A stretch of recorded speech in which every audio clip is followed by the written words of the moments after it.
time anyway. Blah blah blah blah blah. Blah blah blah. Yeah, let's mess with the minorities, right?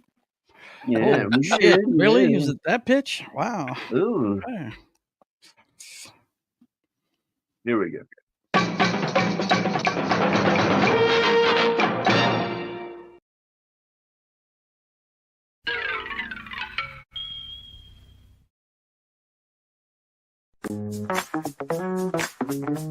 This is how it is.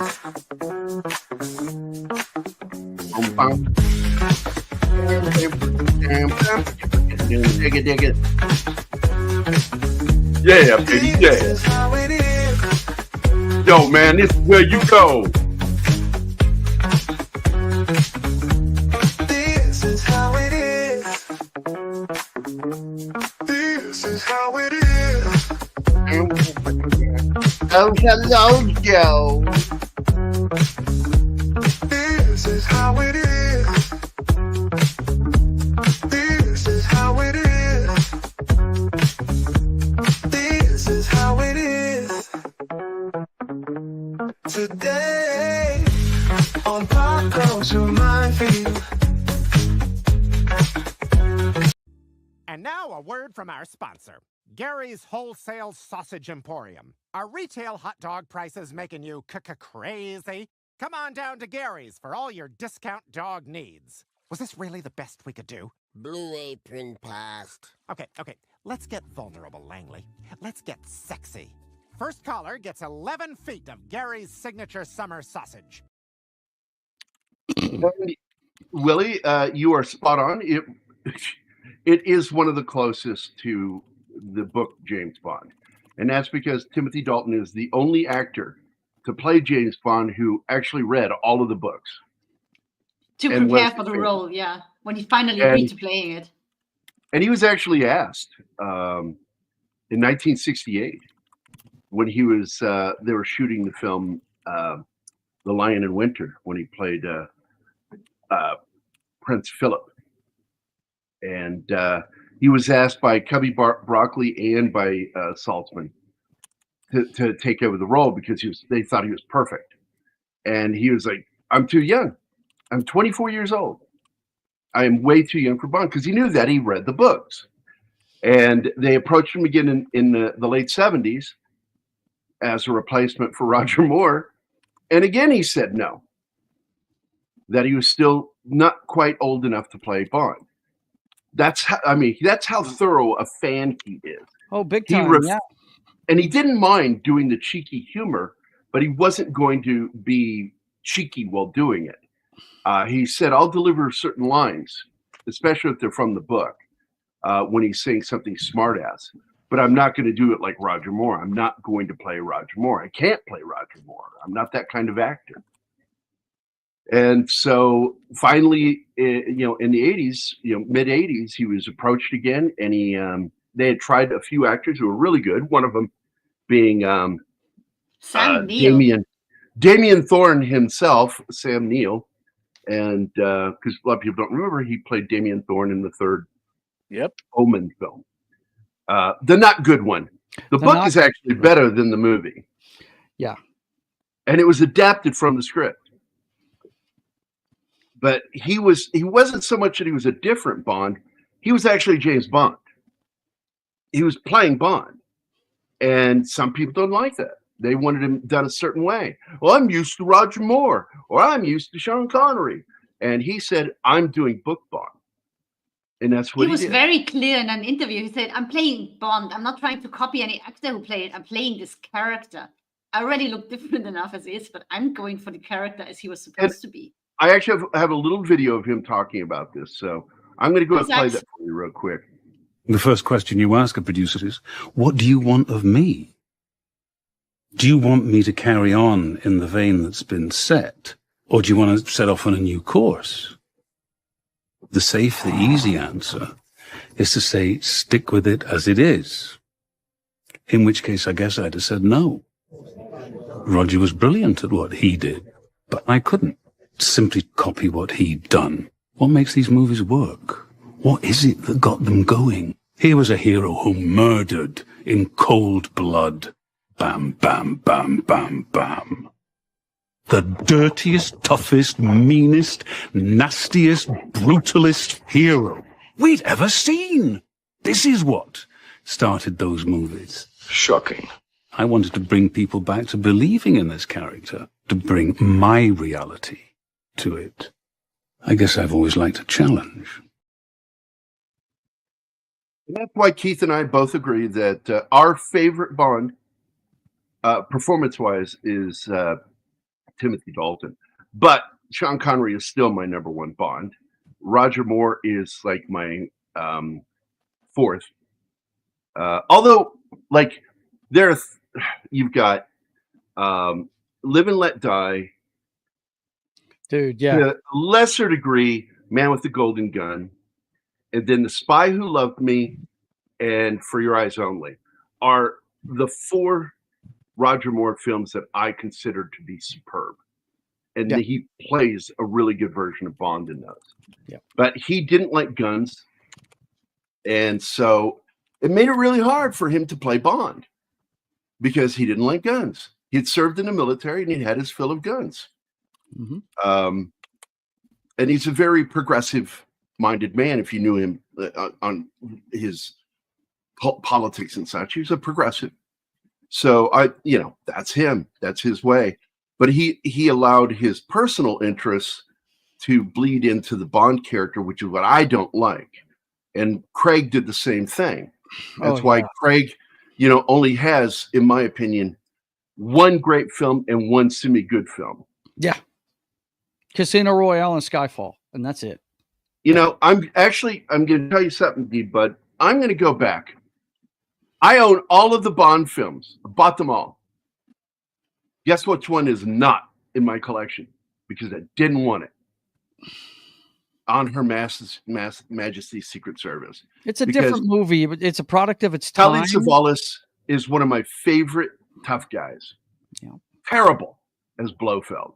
He's a terrible Blofeld. It's clear when they made it, they made it with a bent towards hallucinogens. I mean, it's very much a product of its time. It really is. It is a very 60s and it has not dated well. It has not. So James Bond in the 1980s was centered around the economy, whereas the movies in the 60s were focused around Cold War. And I got to be honest, that's where he belongs. Is either the Cold War or something like the Cold War, where there is an enemy out there for him to have his job to deal with. And when they start trying to modernize it, this is the failure of the Daniel Craig films. You need to create an enemy for a necessity for a character like him. And when you don't do that, you just have him running around doing shit, trying to take down a newspaper magnate, clearly based on Howard Hughes. I'm not Howard Hughes, but Ted Turner. No. The guy that got made fun of in Orson Welles' movie Citizen Kane. Oh, okay. I thought he was a guy that was Ted Turner. I thought that was a jab. No. I always thought it was a direct attack on the great newspaper magnate, and I can't think of his name because he actually he paid to start a war, the Spanish-American War. Wow. Because it was founded on a lie that he published, that his staff wrote. Did you see Dalton's comments about? Yeah, and I wholly agree with him. Yeah, I wholly agree with him. He gets it. He's very based, and you're talking about a guy who is one of us. He's a fan of James Bond. He is a fan of the product. Yeah, Gooble gobble. Yep, for sure. Yeah, one of us. That's right. Gooble gobble. Google gobble, Google gobble. One of us. Originally, Pierce Brosnan and Sam Neill tested for Bond in '86 on the eve of preparing for Living Daylights, but fate had other ideas. Well, they had already hired Dalton, and when word got back to the network, they made it impossible. It's the same thing that happened to Tom Selleck with getting the Indiana Jones role. It's the exact same thing. The networks take advantage of it, and then they cost them the role. So all the benefit they really would have got from it is lost. Yeah. I love Sam Neill, but we saw his audition. He's trying out for that one scene where she's in bed and he walks into the room. He's a bit dull.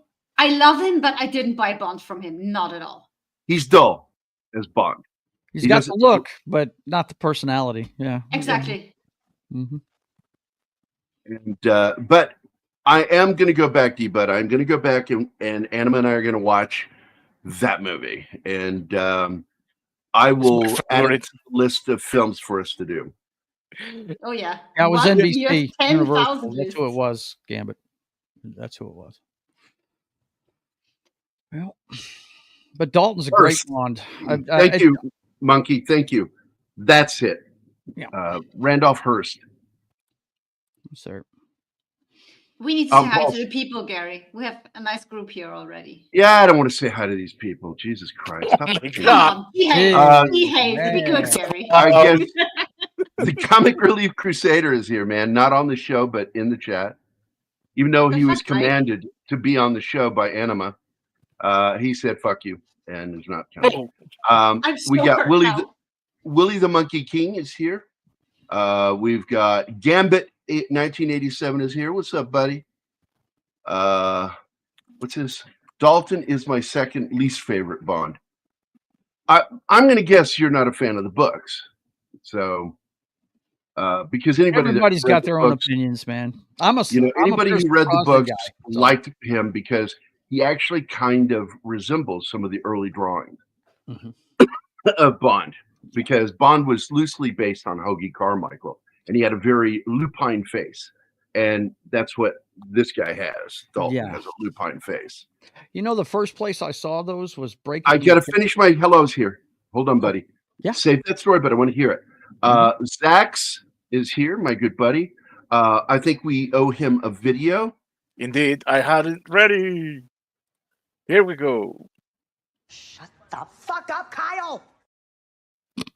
Yeah, that's my favorite. That's my favorite. Mine too. Then, of course, our dear horror fan friend, Slasher Fred is here. Good to see you, man. And yes, and it was your comment that I was talking about, that economics are not really a good thing to have Bond dealing with. It's having a target enemy that's constantly trying to do something. Smersh was that, Spectre was that. Mm-hmm. And honestly, I think Amazon made a huge error in buying this franchise. This was done, Gambit, if you didn't hear me do this, I did about an hour and a half show explaining what really happened here. Was that this architect in Dubai, he's actually Austrian, that he's a huge fan of James Bond, the books as well as the early films. And he feels that Barbara Broccoli and her family have betrayed Cubby and Saltzman, and wanted to make a bid because there is this clause that if you don't make a film on a trademark property within 5 years, you could lose that trademark, those rights. And so he was trying to get that. They're going to fight him. They did this deal in order to get a movie made quicker, because we all know what Barbara thought of Amazon. She's made it clear that they are populated by fucking idiots. Her exact words. Ouch. And she made a deal with fucking idiots. And so my general outlook is exactly what it's going to be in the long run, which is I'm not looking forward to anything Amazon makes. Oh, if you've heard the rumors of what they're doing, they're not even going to do James Bond to start with. They're going to do a spinoff of with Florence Pugh playing Jemima Bond? Moneypenny. Yeah, it's just stupid. It's from some books called The Moneypenny Diary. Buck spinoffs. And I could figure that, because usually people who are fans of the books liked Dalton because he played a very book accurate James Bond. Let's see. T Striker is here. Morris film, best film for your eyes only. I think it is. I really do. I think it is the best Roger Moore Bond film. Let's see. Paul Smith. Timothy Dalton was my third favorite Bond after Connery and Craig. He made my two favorite Bond films, but he's my second favorite Bond, which Connery he was a thug, and he played it correctly, except for in Diamonds Are Forever, which Nailed it was, in Diamonds Are Forever. He didn't even want to play the part anymore. it's just a terrible film. They brought him back because of Lazenby. Yeah, because they fired Lazenby. Yeah. Mm-hmm. And you hear things, what happened, and it's in the documentary. He showed up to the premiere with the beard after they told him, don't show up with the beard. None of this hippie shit. You show up looking like Bond. And he gave him the middle finger and showed up in the beard. And he fired him. I like Spectre. They're good bad guys. Exactly, because they're not Russia. No. You could continue doing Spectre as a threat, a global threat, you know? And They so will extort anybody. Doesn't It matter. gets who- old to always have Russia as the bad guys. It just gets boring after a certain time. And of By course, the way, Paul Craig- Smith is here, by the way, and he's the one who threw in Randolph Hearst right after I said Randolph Hearst. Which is Craig very made me easy to lose remember. interest in James Bond. He was not Yeah, Bond he to me did. anymore. Because the first Bond film he did was pretty good, despite some stupid It was shit. a great kickstart. It really was, man, because They if could you have gone in a remember- good direction. if you remember, they had kind of they felt like after they didn't do well with Die Another Day that they had gone overboard with the special effects. They really weren't getting. They wanted to get back to the tough guy image of Bond, and that's what Casino Royale was all about. And he's very good at playing a thug, Mhm. just like Connery. Connery was better looking. I think my favorite criticism, mean criticism, when he got cast as Bond, somebody wrote, "Oh, they hired Gollum." Yeah, right. Oh, awesome! Good to see he's getting work. Right. I was like, "Holy shit, dude! That is shitting on the shape of his head and his fucking ears." That Well, stick out. what I think is funny though is Anima's statement that she didn't like Daniel Craig because they were aiming at women with his run because they wanted them to have relationships with the women over many movie arcs, and they he were trying pushed to. a lot of that, by the way. Yeah. He pushed for a lot of Yes, that he because did. if you And want me it's back, funny that they didn't win over the chicks, as you heard from Anima. You know. Well, I'm not your typical part of the female audience usually, like at all. But I saw him as a Bond. I hadn't even seen the first movie that he made. I saw him as James Bond and was like, are you serious? Are you fucking kidding me? How is this James Bond? That's not. Then I saw his first movie and I was like, yeah, I'll go back to the old movies. And then I saw the second one and I was like, I'm out. I'm sorry, you lost I me. would like to find that work print and see it. There were a lot of mistakes made during the filming, and they weren't mistakes like bad ideas. There were ideas that just didn't work, which really involved the stunt work, the in-camera stuff. And one of them was where they were going to drop out of the plane way up in the air as it's flying. And the whole idea was to parachute down, but it didn't work because the parachute didn't open. It did. It wrapped around the Jeep. It opened incorrectly. It deployed It incorrectly. wrapped around the thing and pancaked it. So it ended up pancaking. And when I say pancake, they said that it had flattened so much that it only stood, the entire vehicle only stood 4 inches off the tarmac. Wow. Damn. You should have seen that. Brutal, man. Yeah. There was And nothing Bill left of Barkley's that here. car. What's up, Bill? How you doing? And I would like to see that. Anybody else pop in? Yes, Peter Venkman fan side. Oh, Vinkman's girl. And Yeah, I was outside, having too. a bit of a conversation Penny? with her today on Twitter. Hi, Penny. So, Hi, Penny. Joe, let's get back to what you were getting ready to talk about. When I Yeah, had to the get first hide time I everybody. saw the artwork you're talking about was rifling my dad's porn stash. It was in a Playboy magazine. I'm serious. If you remember, they used to put excerpts from the Bond novels in Playboy magazine. That was when the Americans got the first wind. I of the suspect story. that's where John F. Kennedy read it. Right? Probably was. You know? But the drawings, you're absolutely right. He looks just like the artwork that was depicting Bond and his image, what he was supposed to look like. Dalton looks just like Pointed nose, Mhm. sharp pointed eyebrows, Just a chiseled- tough looking dude. Yeah. chiseled Yeah. cheeks. Mm-hmm. And I believe, to be honest with you, there's a little bit of Christopher Lee in that design. Right. A little bit, yeah. Because he was, and it's known, And I think it's being brought up in the Christopher Lee documentary that he was one of the inspirations, because he would regale some of the shit he did privately with Ian Fleming. Mm-hmm.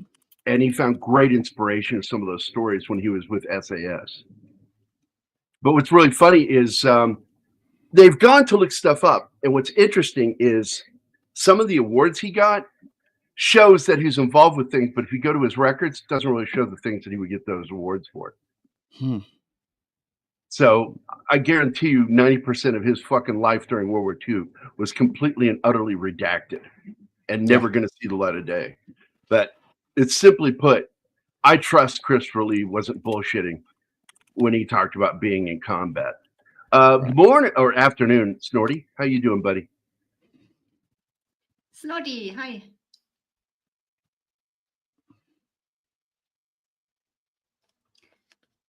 Should we start this thing? We're in 20 minutes. Well, Yes. Martin, are you going to be able to do it, or? That it is. And what really sucks, and I'm going to probably start following in suit with what Mark and Nick do with Toxic Tuesday, is at some point I'm going to start doing half the show on here on YouTube, and then the other half on Rumble. Yeah. And we'll actually play clips from the movie there. That would be complete cool. with soundtrack. I think it's fucking brilliant. And we will make sure to put a link in so you guys can continue in the chat over on Rumble, because I really think that was a smart move on their part. I love this part here. M, and this is the second M. This is the one that took over after the first M retired, actor-wise. The actor retired. And I just thought, this is so funny, but it's stupid at the same time, that he's got loose papers and he's inside of a fucking plane that he knows the hatch is going to open on. Come on, man. Yeah. But it's still funny. I still laughed at it. I love that they did the same thing here that they would do again with Pierce tethered to his Brosnan. desk so he doesn't fall out, but he has loose papers. Hold on. I'm trying to say something. They did the same thing here with Timothy that they would do with the next Bond, Pierce Brosnan, in not showing his face until it was needed. Absolutely. For you to finally have the reveal of the new Bond. Yeah. And you see that in GoldenEye, because you remember they don't show his face at the beginning. It's the exact same thing, and I think that's a brilliant thing to do. I really do. It really made it really impactful when he turned around and looked over his shoulder. You said, okay, that's the when new you guy. hear when you hear the guy falling, then suddenly he hears it and he turns right to the camera. He's looking off in the distance, and apparently he did quite a few of his own stunts here on Gibraltar As much as he could, yeah. that they would allow. I mean, it's neat. You see three guys jump out of that helicopter, and you don't know who of them he is, but you know he's one of them. And of course, they revealed to the world that he would be the new Bond. But it was agreed kind of cool upon. that they don't show. It was agreed upon by Broccoli and Saltzman that they wanted him, and Broccoli is the one who approached him. And he look, you're talking to a guy who's a diehard fan of James Bond, and he's like, I'm too young. And a lot of people have made the mistake because they thought Dalton was Irish, and in fact, he's Welsh. But his mother was half Irish, either half Irish or 3/4 Irish. In other words, somebody put some Irish in her at one point or another. And that's all that matters over here. Half or 3/4 is factor. He's still a Celt, but he also has Italian in him. Hence the dark hair and the dark eyebrows and the dark eyes, dark blue eyes. His eyes are gorgeous. Even I admit it, man. Yeah. This guy is drop dead sexy. Yeah. But I love that he stuck to his guns and said, I'm 10 years too young. Bond needs to be at least 35. So no.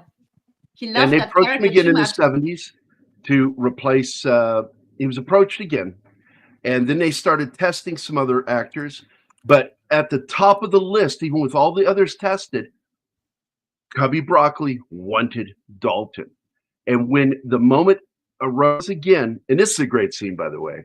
I love this fucking scene. Yeah, it's badass. It really is. Because I love that the villain screams, thinking he's about to crash into the ocean. It's like, no, man, don't worry. You blow up first. They had to work hard on that one because that's the shoot is pulling a dummy out of the Jeep, and it was so hard to get that right. Absolutely. Franco Nero and Anima's seen his fucking eyes too. It's like, my God, they're gorgeous eyes, and piercing eyes. And he would actually, this was done by the makeup department. They would accentuate his eyes by putting a little bit of dark makeup around his eyes. And Franco Nero. Dalton never did that. Dalton's eyes are just piercing because of his foreboding fucking eyebrows. You know, they're not angry, but they look serious. You know, and Oh, he's Don sort of like Baker. I forgot that guy was in this movie. Oh my God, yeah. it's like the character, the boss in Team America. See this? This is my serious face. That's Dalton. He always looks serious. And if you're curious how good an actor he is, you are going to hate his guts on 1923. Oh, no doubt, man. He's is so a fucking freak. evil. Oh my God! He Oh is my a God! Oh my freak God! in We this. just watched the first episode of season 2. Yep. And, oh my God! I hate this character so much. I hope he dies a horrible death. Well, then he's Love doing a Dalton, good but the job because character you're is supposed just- to hate yeah. that guy. Yeah. He's a psychopath, and he's doing such a great job at playing him. Mhm. I'm probably enjoying that very much because it's such an Yes, he interesting is. character. So I paused it here for a reason, because Maurice Binder is the guy who helped make Bond sexy. And the day that they retired him, it was a sad day. It was a sad day. But of course, he died. And for those who didn't know that, he died in 91.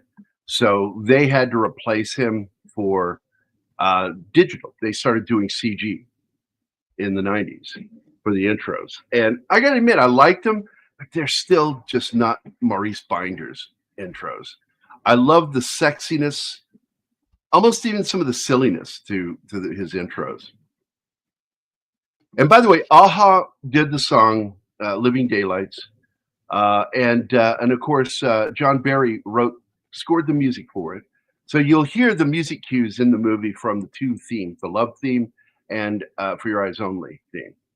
And this is one of the films where Bond says the name of the film in the film. Hmm.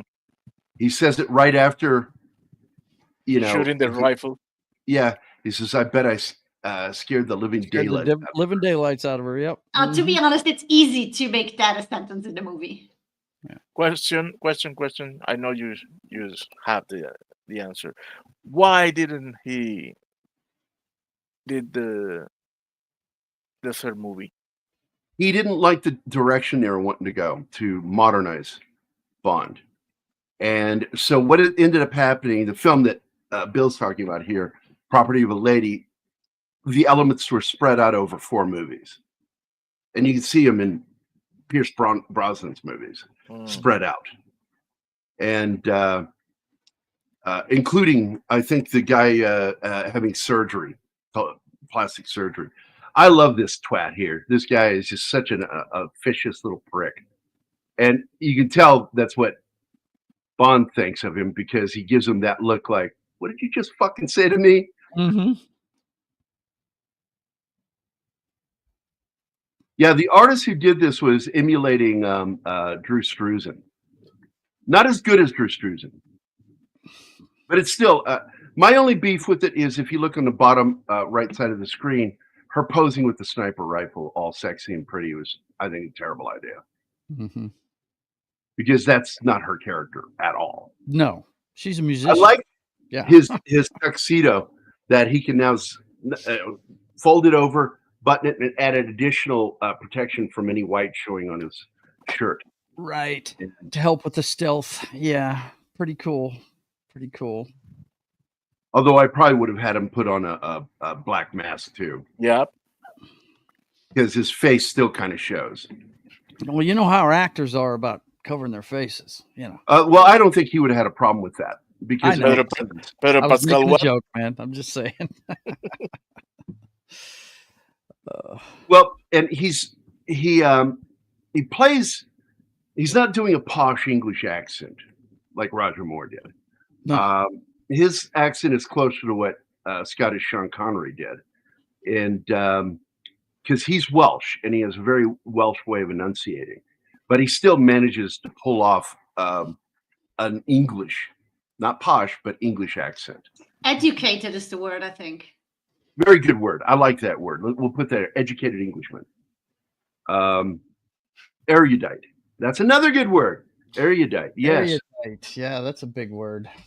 I also like that this guy who's in, control of this mission doesn't know how to turn on his fucking nogs. Yeah. Good shit. I do love the orchestra, and I always wondered if she actually played because she's doing fingering correctly. But I don't know anything about the bow. I know fingering. I know. My mom. Well, that's kind of perverse. I know fingering. I was fixing to say. Jesus Christ. Can I please, for once, but I'm an expert on something, add that to the show. Thank you. My mom played the cello her whole life, as does my oldest sister up to this point, and she's going professional. So I know what it looks like when somebody plays the cello. They taught her the fingering well, the left hand.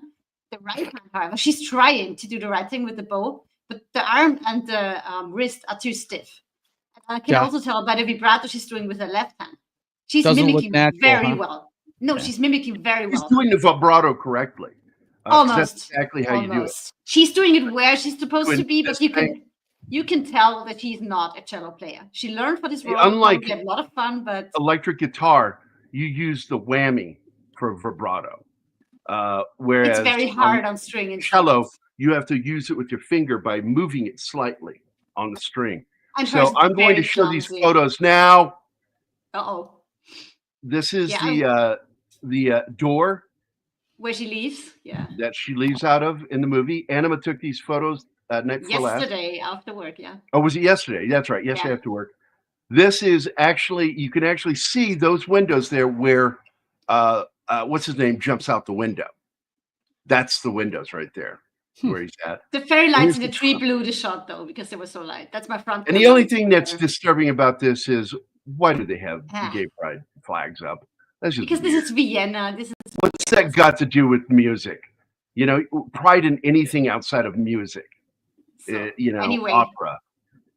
This is our Volksoper playing a theater in Bratislava because they couldn't shoot the Bratislava scenes there because back then it was very communist and still Czechoslovakia. It's still part of Czechoslovakia. Yeah. Now, I'm also going to point out that this is where her mother played.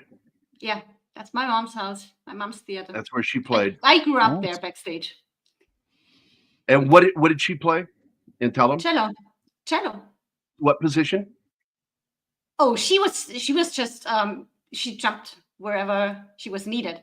No, what I taught you. Did she ever get solo position? The first position. In one concert when they went to Asia for one number as a birthday gift. She was never an official member of the orchestra. She was just constantly filling in for other people. It's very common here in Vienna that you have your regulars to go to when you can't fill them with the orchestra people. Now, does he know? How does he know she's not a pro? Because he knows from this moment right here. This moment tells him everything when he sees this. Yeah. I'm not sure. I really don't know. She's not using anything to stabilize the rifle. Yeah. Yeah. And she has her hair out loose. Mm-hmm. And he knew immediately something's not right here. Yeah. And that's when he makes the decision not to shoot her, but instead to shoot the rifle itself. Yeah. Yeah. I love that guy as an actor. He's also in the worst but still fun Punisher movie ever made with Dolph Lundgren. And in man, he was a staple of the 80s and early 90s. And The Fugitive. Don't forget that. That's right. He played the surgeon friend of Harrison Ford's character, which I forget the name of right now. But yes, he's a Dutch actor. What? No, you're not supposed to like him. You're supposed to loathe him because he's that good of an actor that he makes you fucking hate him. Yeah, and And now you go back you- to season 2, and he has first seen it. You're like, oh my god, that dude! Now I remember. And he's kind of like that even in Penny Dreadful, because you half like and half hate his character. And I loved him in the TV series, The Penny Dreadful. Oh wait, put that back up. Gave me inspiration from any classic TV series. Yeah, they stole from him. Get Smart was absolutely a parody. Man from U.N.C.L.E. And in fact, Man from U.N.C.L.E., Ian Fleming, helped him develop the show. Fact. Nice. Ooh, we have the pipeline this- scene coming up. That was great. He is so fucking. She was one of my favorite moments in this film. Is her goes, I will deal with him, and she's got the wrench in her hand. You think she's gonna go in there and knock the shit out of him? No, she opens her fucking boobs up to him, and just smothers the guy with her boobs. I'm telling you, she's distracting trying him. to suffocate him, Gary. She's trying to That's- suffocate No, she's not. She's distracting him. That's Major Iceberg from The Fifth Element. I don't even remember that, but yeah. Oh yeah, wait, yeah. Now I remember her. Yeah, she did it.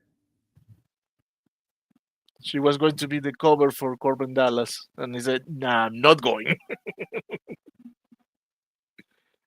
Oh, Brian was. There she goes. And she's looking out there, and then she gets up and zips Look her at shirt her. up angrily. She Yeah, says, but what kind of girl Look do you at she think I am? looks like she's going to murder him, and then she opens her blouse. Yeah, And dead he's by so totally snoo. distracted. He tried Oh, to yeah, look up, look. and he just Say, did I pulled him just- back down. When I saw that was slide, I Dalton. was like, did I just tune into airplane all of a sudden? What's up here? Yeah. Yes, this comment here. He plays an excellent villain. And what's ironic about it is that character is loosely based on a rumor that was spread about Errol Flynn being a Nazi supporter, which wasn't true. And but anyway, so he played an Errol Flynn character. And the scene where he's doing the sword fight on the stairwell for a movie, that was actually supposed to be the scene in Captain Blood where he's fighting what's his name who played Sherlock Holmes, the 1940s Sherlock Holmes actor, Basil Rathbone. And I love that he says, if you thought I was overacting, you should have just said so, when he stabs him accidentally. Because he thought he did it on purpose.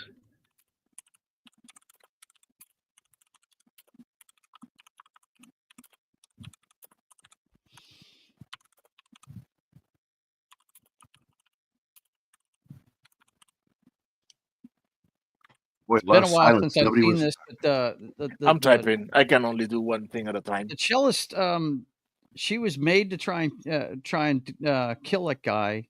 No, it was Blanks. Yeah, but she He was was set there up- to. Yeah, He was go ahead. supposed to die. Mhm. But She she was was doing wrong. it for a family member or something, wasn't she? Something like that. No, it was for him. Okay. She's his girlfriend, and That's he nice. wanted to have her killed.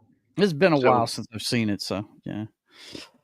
Yeah, but she wasn't that faithful to him to begin with. Sorry, Gambit. No, they couldn't shoot there. I just mentioned it a little while ago.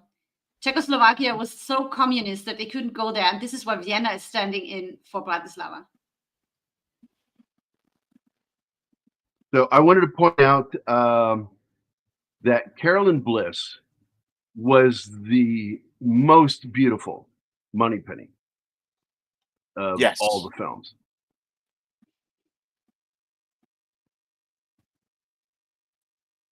And I do love that Llewellyn played Bond all the way through to Pierce Brosnan. There he is. Yeah.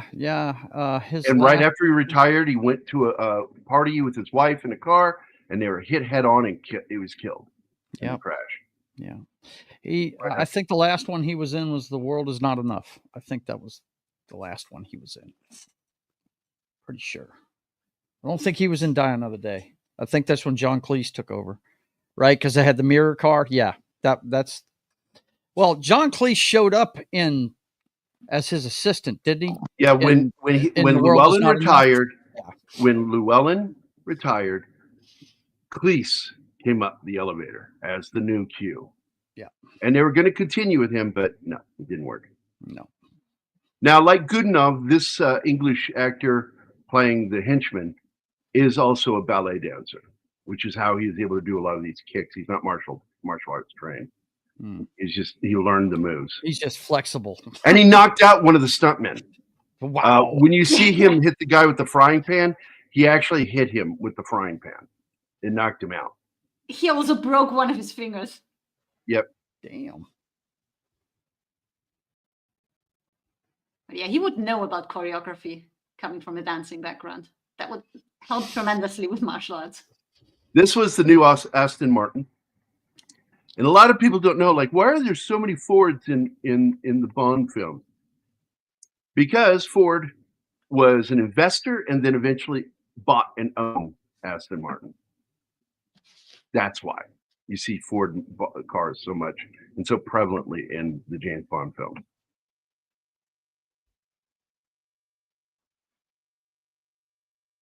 Yeah, because, well, he died after he retired in the film. And then I'm not sure if it was before or right after the film's release, he was in that automobile accident that killed him. I'm pretty sure they're both in The World Is Not Enough. Pretty sure they say he's his assistant at the time, and I think they have a scene together where he's chewing his ass, kind of, if I remember correctly. Yeah. So I have a question here, Bill. Do you think they were milking the milkman scene? Oh my god.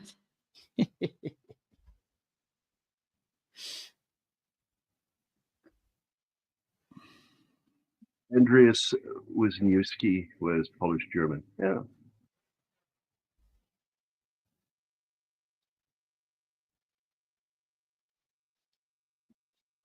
Let's see.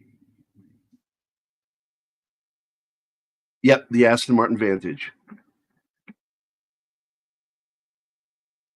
See, I know the Aston Martin's his signature car, but the first movie I ever saw in the theater was The Spy Who Loved Me, and I'm still in love with that Lotus, man. I'm sorry, I just am. I love that car. Well, that was a really cool little thing they did with that car. Yeah, turn it into a submarine. Yeah, it was really cool. Everybody thought it was like one car did all that stuff. It was like, no. They had the car that could turn into the car that could turn in its wheels, and then the final car that was a sub. It was just by itself. It was just its own prop.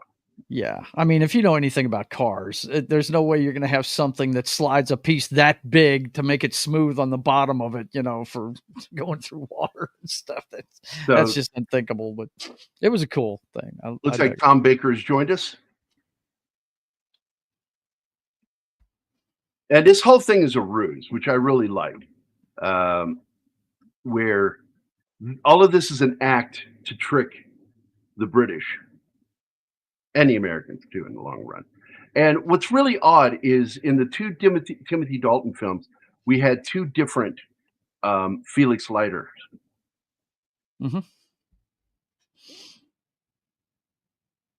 In this film, we had let's see, let me find his name here.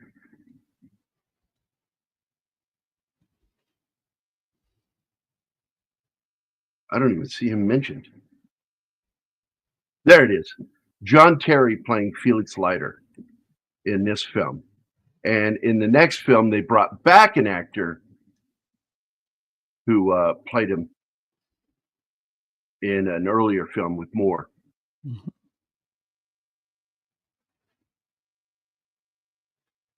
But all of this is to make it look like he has asked for, what do you call it, asylum from the Soviets. He's defected. But in fact, he's using this as a cover to do what he really wants to do, which is go into commercial warfare.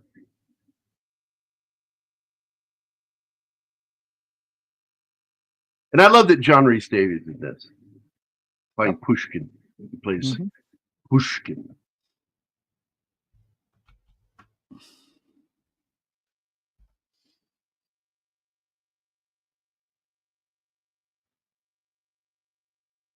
Pretty neat how they got that guy out of there.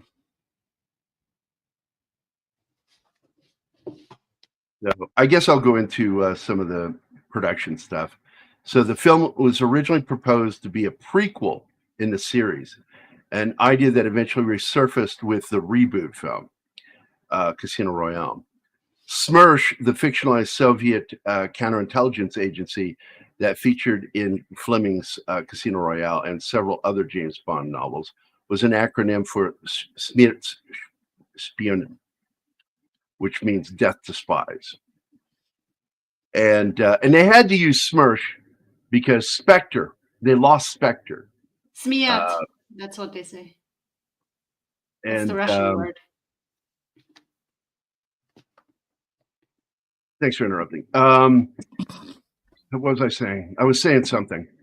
You're reading something about Smurfs. No, I was explaining. I wasn't reading anything. This is just stuff I remember. Why they had to use it. And so they started using the name Smurfs because they had lost the rights to Spectre. The co-owner of Spectre was the gentleman who co-wrote Thunderball. Oh my God! What a thorn in the side of the Broccolis this guy's been. And it over the became a years. real problem. Yeah. He became a real problem, and they didn't want to pay him anything to have use of those things because they're like, you only co-created it, and they just resisted and went in a different direction with Smirch. And in the end, they got it back, but ironically, after they made the film Quantum of Solace. Mm-hmm. And Quantum of Solace was their version of Spectre. But then they got Spectre back, legally got it back, and that's why you end up getting the film Spectre.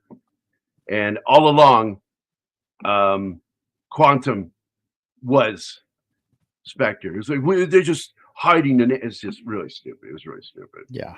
They tried to retro fix it, and it didn't work. Felix Leiter is just a title like Captain America Spy. That's a fan theory that's bullshit if you read the books. Felix Leiter was one of his closest friends. They went on a lot of missions together, and Leiter was always there to help him. And in the end, just like in the next movie after this one, Leiter in the book got either one or both legs bit off by a shark, and it forced his retirement. Though he was still worked in an office, but he had a daughter. And when his daughter grew up, she joined the CIA and became a spook. And she worked with the older James Bond in several missions. And that's in the Gardner Bond books. Yeah, I love those books. The John Gardner books are really good. I think that's the direction that Amazon should go with it. They should start making movies. Or maybe, what they're doing with Reacher. If they want to make it a TV series, a streaming series, and milk it, then take one of the books, one of John Gardner's books, because I love Icebreaker and License Renewed. He's done a lot of good stuff. Well, Keith and I have talked about it, and we did it, in fact, on that James Bond day, where we said the smartest thing they could do, and they should have done, is do a Netflix or Amazon deal where they do the Gardner books, do a full season miniseries of each book with Idris Elba. Yeah. As older Bond, because he's I'd the be good right with that. age. Yeah. He's the right age. Right age. Mm-hmm. Yeah. By the way, not that smart. What? No. We need to do this.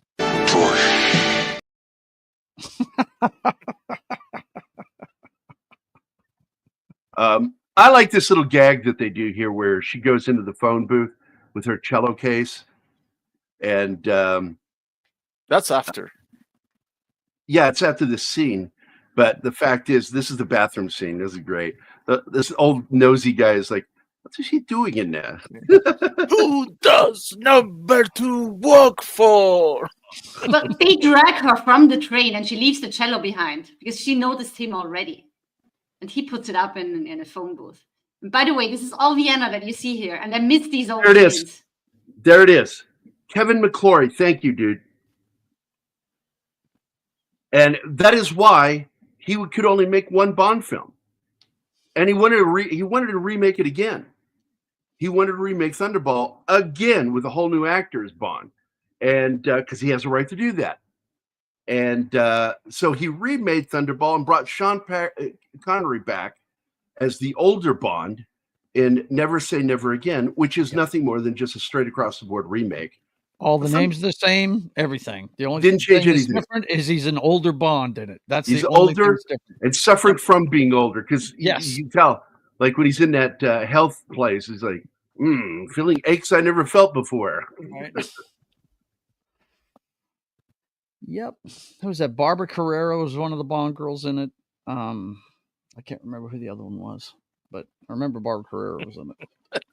Yeah, I know. My favorite moment is when Arnold asks him for a courtesy flush. Yeah. And there she is. Her and her sister, Olivia Diabo, or Dabo, are just gorgeous. Olivia's why I watched, even bothered to watch Conan the Destroyer. I hate that movie, but if I watch it again, it'll be because how gorgeous her sister is. But she, in my opinion, is the most beautiful of the two. I don't even remember what Conan the Destroyer is about, and I know every word of the original Conan movie, but I can't. It's about I'm with you. I can't stand that second one. It's so bad. It's about a god that is made of stone that when you replace his horn onto his forehead, he becomes flesh again. But he's a demigod. And I think you're supposed to sacrifice the princess, played by Dabo, to make him all powerful. So here's the place. And there's the spy watching her. Bond knows he's there. Well, he tells her they let you go so they could follow you. They didn't let you go because you managed to escape or whatever. They just wanted you to go home so they knew where you lived. And follow you around. Another thing that you have gives it away, she's context. not a professional. She would have known that. That's right. Rowan Atkinson was in that movie, wasn't he? Never Say Never Again. Yeah, he was probably one of the best parts of that film. He's not in it that much, but when he's in it, he's funny. Yeah, he is. Oh, yeah. People forget that movie because originally Spielberg was going to make an alien horror film called Night Skies. And 2 different movies. It became Close Encounters and Poltergeist. So someone else got the idea and stole it from Spielberg to do an alien and a little boy thing. And so it's called X-Crow. It was an Italian produced horror film, sci-fi horror film. And yeah, she goes full frontal in it. Yeah, Kim Basinger wasn't all that good looking in the 80s. She got better looking with age. That's right. She was. Okay. Now, let's not talk about reality here because that laser would have cut their feet off. Come on, bro. Yeah, because it went all the way through. It didn't just cut the side. Yeah. It cut the other side as well. And they didn't notice inside. It would have cut the floorboard and everything. But I still, look, this is a Bond movie. And it's funny as fuck.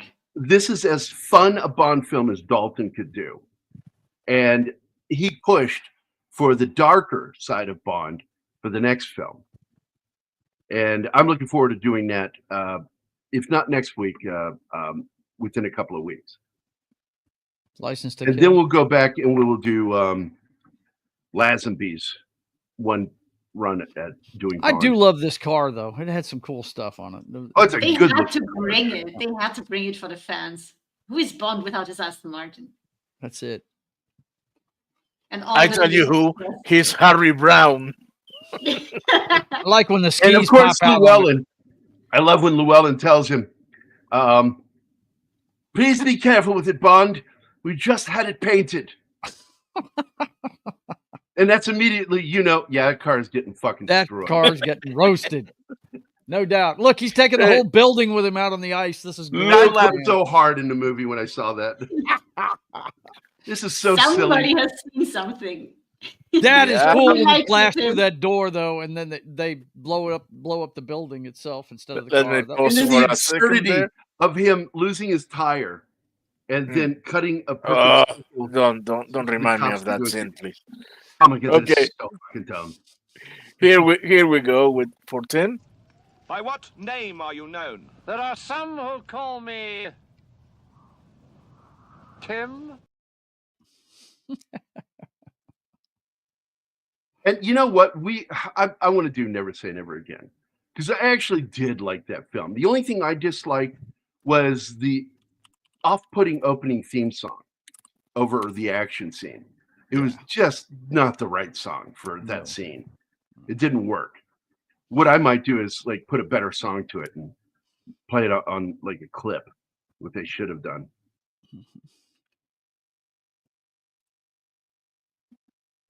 And of course, Tim brought up Rocket Kitty.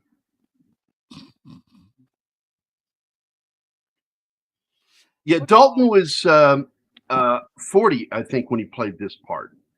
He was 40 years old, and she was in her 20s. Mm-hmm. And look, I'm going to tell you something. It's the goal of every 40-year-old guy to bang a 20-year-old. And whether they want to admit it or not. Even gay 40-year-old men want to bang 20-year-old women. I always laughed about it because, like, when I was young, I dated older girls. I liked older women. And then somewhere in my 30s, that caught up to where the same age. And then as I got older, their age never changed. And I don't understand that. And it's really weird that they're attracted to me. Like Anima. You know, I don't know why she likes me. I don't think she knows. Absolutely, Tim. I should know. Had a horrible reputation. Like Bond level for reputation. And my wingman and I, Tom, when I was going to East Nona University, we would play characters when we went to the bars. We'd always look for girls that wouldn't know us, that we'd never seen before. One night, I played his cousin Jerry from Ireland. And I did a spot on Dublin accent. And they were asking me, testing my knowledge. And I'm like, I lived in fucking Ireland. I know Ireland. So I passed all the tests. And then we left the bar and we went to a private party. And she's sitting on top of me, twirling my hair, my long hair. And just like totally into me. And I'm telling a story with my Irish brogue. And this guy I knew from the bars walks up and he's just sort of giving me a funny look and trying to ignore him. And I'm just looking away from him because he keeps trying to get my attention by standing in my eye line. I'm looking in a different direction. Finally, he goes, "Hey, Gary, what's with the accent?" So she got up off my lap, went and got her friend who was making out with Tom in the other room, and left. And Tom came out like, "What the fuck happened?" And I just looked at that guy and I said, "I'm not going to tell you what you just did, but every time you see me at the Uptowner bar, you're going to buy me a beer. And if you don't, I'm going to punch you in the chest." And then Tom and I left. Went home and got drunk, even more drunk. And then finally he was told what happened. And so he stuck to the deal. He bought me a beer every time he saw me. I love that Jodon Baker's in this. And he's been in Pierce Brosnan's Bond. And that one, he doesn't play Felix Leiter, but he plays an American agent with Pierce Brosnan. I can't remember who it is. It's in GoldenEye, as I recall. Yes. Yeah, Gambit Wade. says- There it is. Thank you, Gambit. That was the character, Wade. He's kind of a Felix Leiter character, and he helps Bond.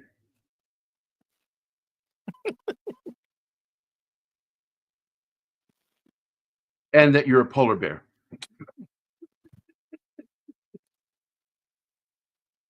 Hey, he's fluffy. He's got that going for him.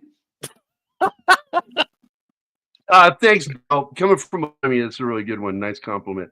The name's Cassell, Gary Cassell, licensed to entertain. By the way, Anima knows this. I don't think I've told Martin this. I came close to changing my last name to my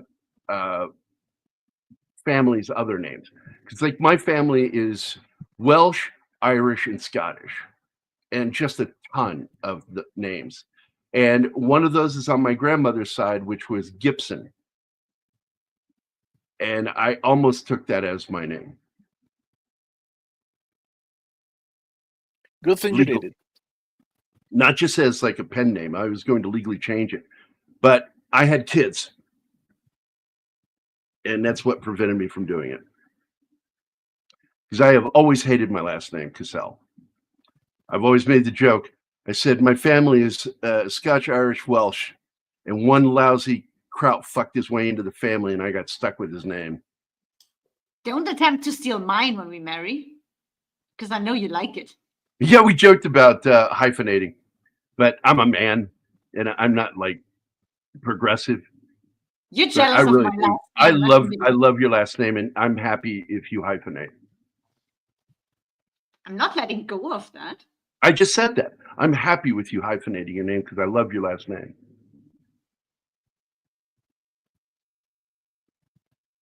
Teeth and claws scare them. Also, the threat of if they accidentally bite your liver, they might die. Oh, you will. That's way too much. What is it? There's way too much vitamin A. That a single bite from a polar bear's liver will kill a human being. I couldn't remember whether it was A or E. I mean, one of the vitamins, just too much. Wait, I was reading it. Yeah, John Glen thought it was a great idea to shoot in Vienna, mainly because of his past experiences working with Carol Reed's The Third Man. Absolutely. In fact, you have a location from that movie in this movie. Wait, and this guy, the supposed KGB agent, how it's called, Necro. He is one of the terrorists in Die Hard. Oh, no shit. I didn't catch that. Look at him. I think he's the one. Oh my God, yeah, he's the brother. He's Goodenough's brother. And what's funny is he and Goodenough are both fucking classically trained professional ballet dancers.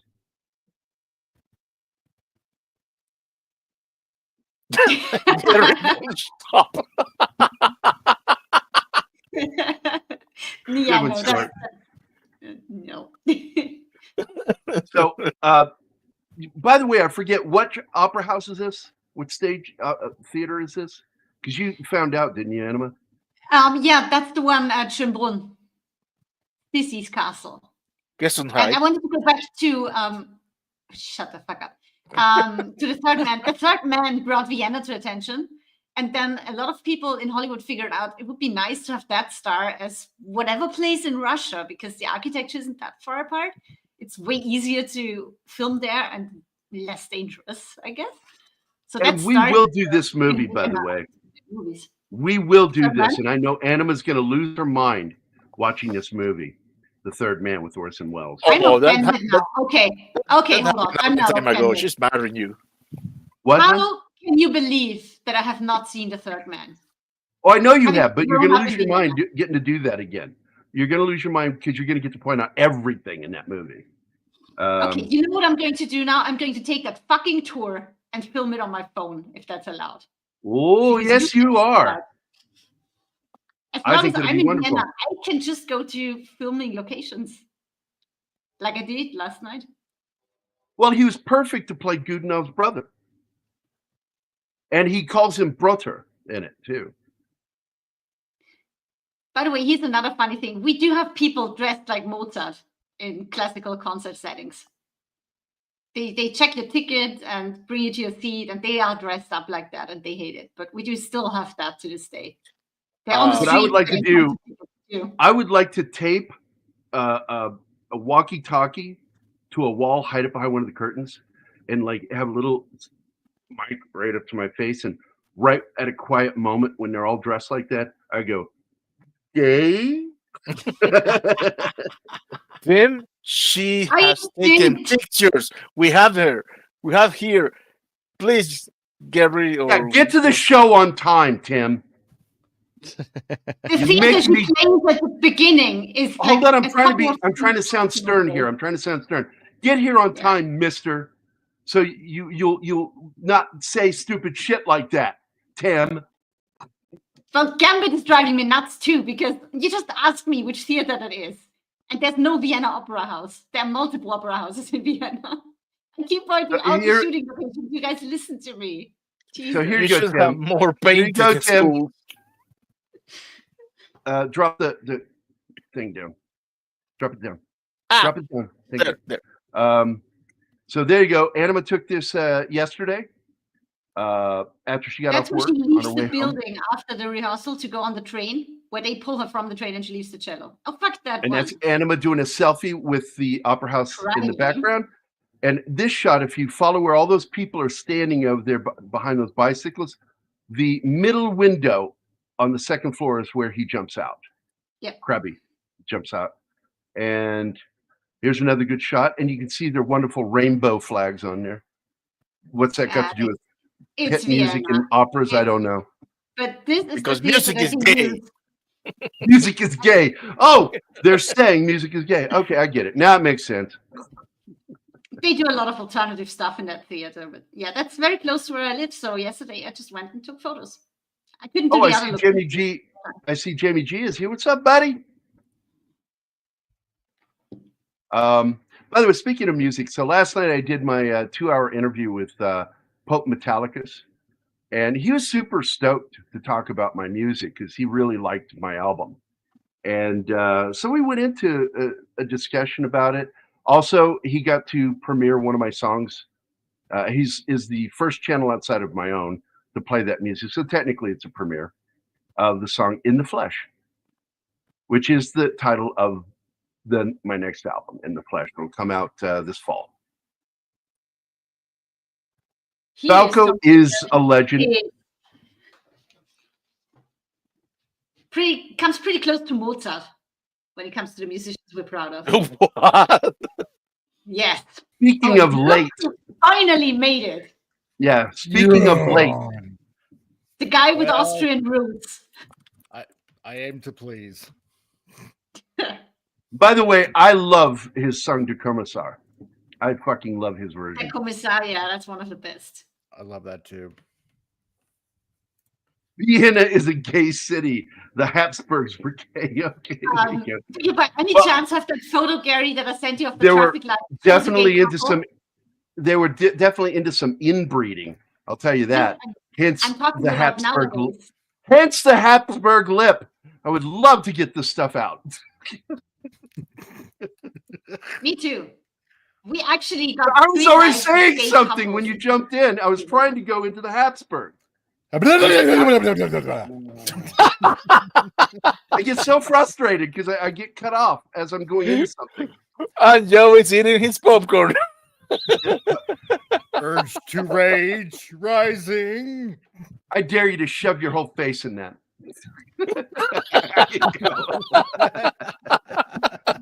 All I'm telling you is you guys haven't seen anything until you see Anima and I do a show together in the same room. There's going to be a lot of hitting. There's a couple of shows that we did together. You can go back and watch them. Like when I was visiting him in Smacks October. the shit out of me at every Color me opportunity. interested. All watch I our can tell you October is this is a totally different experience from Military Monday when they're just waking up and are mad at life because it's Monday. Oh, This is dude, I'm totally probably different. going to transfer that to a noon show because I can't stream at 10 a.m. Just another manic Monday. That's the song that put them on the map. And the ironic part is it was pinned for another band, girl band, but he didn't give it to them. He wanted it to go to the Bangles because he was a stalker fan, and he admitted to it. He followed them around. He was just in love with them. And that artist's name was Prince. That's why the sound, that song, if you listen to the melody line and everything, absolutely fucking Prince. I love this scene because Dalton absolutely looks like, if this goes the wrong direction, I will fucking kill you. Yeah. Yeah. He's ready to do the deed, man. And by the way, Yep. it looks like he was doing proper trigger finger. Was he pointing? Was he pointing? It looked like he was pointing. Very cool. Finger on the outside. Indy, don't shoot. Oh, dude. Tom Baker, Kid Creole and the Coconuts. Come on.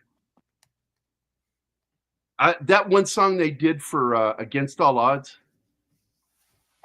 I can't control my. What is that song? I cannot remember it. I got to look it up now.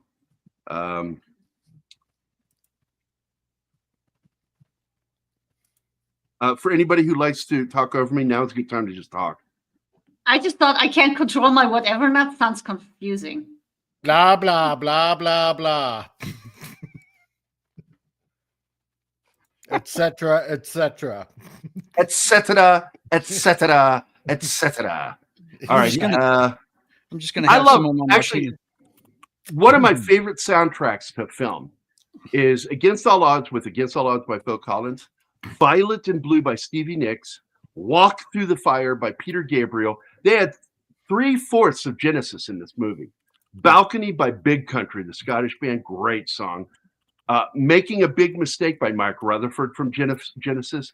And then My Male Curiosity by Kid Creole and the Coconuts.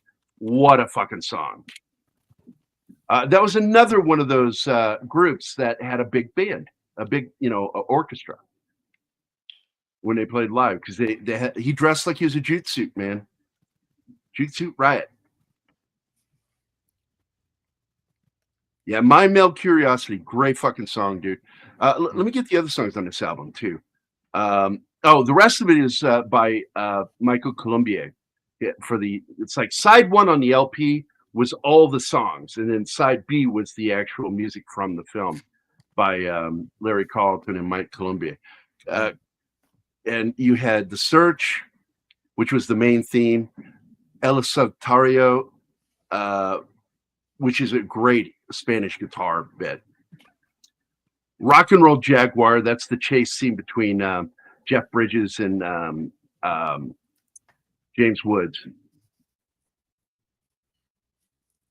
Murder of a Friend is another, it's a tragic part of the film. And I'm not going to talk about how he gets shot and his girlfriend doesn't know that he's not really getting shot, because that scene just played in the background. Yeah. No, his girlfriend, wife, whatever she is, was not in on the story. Because she got locked in the bathroom, remember? Because she completely shocked. Yeah, so I love this because he thinks these two women just picked him up because he's good looking. Like, oh, this isn't that kind of party. Got it. And I thought at first when you see her reach around that she was helping him put his wallet away, but no, she was taking his weapon from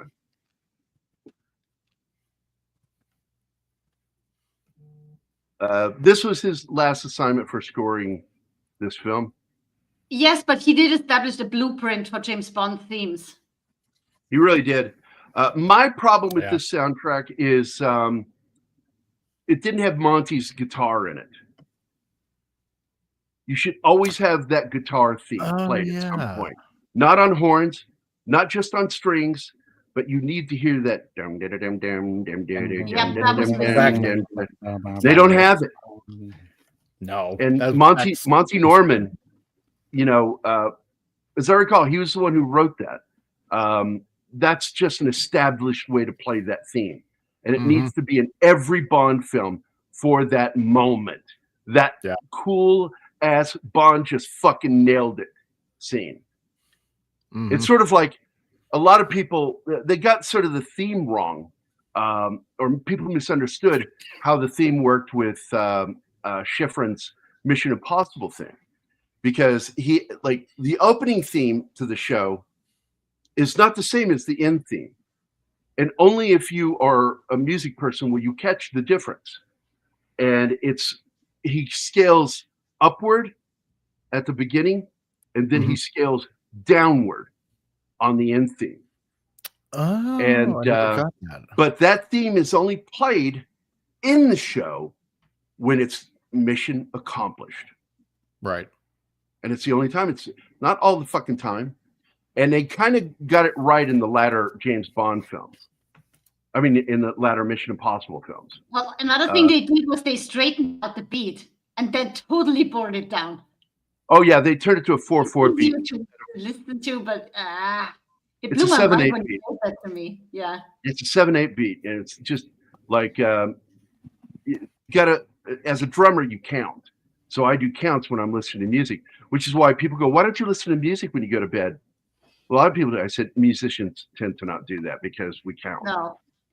We're focused on the beat, and it's more distracting to listen No, to it's music. not just the beat. You actively listen to music or you tune it out. You don't use it as background Well, I music. pay attention because I'm a drummer to the timing, and Yeah. it gets into my head, and I can't enjoy the music to relax. And in this case, Barry hired the Norwegian pop group Aha. Oh, and that leads to one of my favorite parts of this. He hired them, and they did a fantastic job. But they argued with John Barry and the producers because they wanted to do their version of the song for the movie. Oh, And they're like, That's no. a no. Yeah, That's never ever gonna happen. No. You don't change. If you want to play it live, with your band, you can do that. Play it any way you want, but not for the movie. It is done with the composer. Yeah, because it's a staple. You know, Yeah. you don't fuck with perfection. Yeah, there is a Take the formula. honor and you stick to the fucking blueprint. Yeah, there's Exactly. definitely All of the songs are written in the same chord. But people know this. All the James Bond songs are written from the same chord. They all have the strings, the trumpet, the horns. Yeah. There's just elements that you need to include, and it all needs to be telling a drama. It's not just about writing a pretty song. They're all ballads, and they're all telling a dramatic story. Exactly. I loved the original series. I own the original series. I am friends with an actual member of the cast from the second series. I'm friends with Phil Morris. He's been on our channel a couple times, and he's friends with me and with Keith. I love the original stuff too, but I also enjoyed the films. I half liked the first film. I have problems with the first film because I don't like Brian De Palma, and I don't like what he did with the characters by making I just forgot his name. The boss guy from the original series. Well, from season. The Peter Graves part, yeah. Yeah, Peter Graves started season 2 because the guy that played the first season wanted out. It was too much for him, the workload. And he started using his religion as an excuse to not work 7 days a week. And yeah, Jim Phelps, that's it. Thank you. Jim Phelps was the villain in the first movie. And I see where it's important. Also, my boss is in that movie, Dale Dye. He was in far more scenes. In fact, the aquarium scene, that scene was actually longer. And they finally pulled back to show all of the people in that restaurant are operatives. There's no actual customers in that restaurant.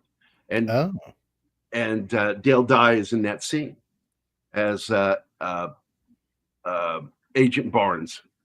The fish tank scene? Yeah, the fish tank scene. So those got cut out, but there is deleted scenes where you can actually see it on the DVD and Blu-ray special feature. Right.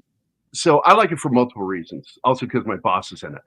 And I wanted my boss to come back because Barnes was an interesting character in the first film. And they went away from it. I don't like Mission Impossible 2. I think it's a stupid movie. But then 3 came out. And 3 started world building. Yeah, 3's a little silly though. But it did start the world building. It did. You say it's silly, it's one of the most brutal of the franchise. It's dark. Yeah. It has torture in it. And I don't watch 2 or 3. I didn't like them, but you're right. They do start building the world that it's really the only takes thing off. good that was done by J.J. Abrams. Yeah. And I will also point out that the reason it's good is because Tom Cruise hovered over him. Yeah. Right. In that production, he was not allowed freedom. Mm-hmm. And so there you go. But JJ, even though his name is on the rest of the franchise, he is not involved with those films. Yeah, I like the first one and from Ghost Protocol on. I all of them. I dig them all. But 2 and 3, I'm not a fan of. We got to start this tape back. I'm going to end it right here with Mission Impossible. De Palma is why it's Hitchcockian.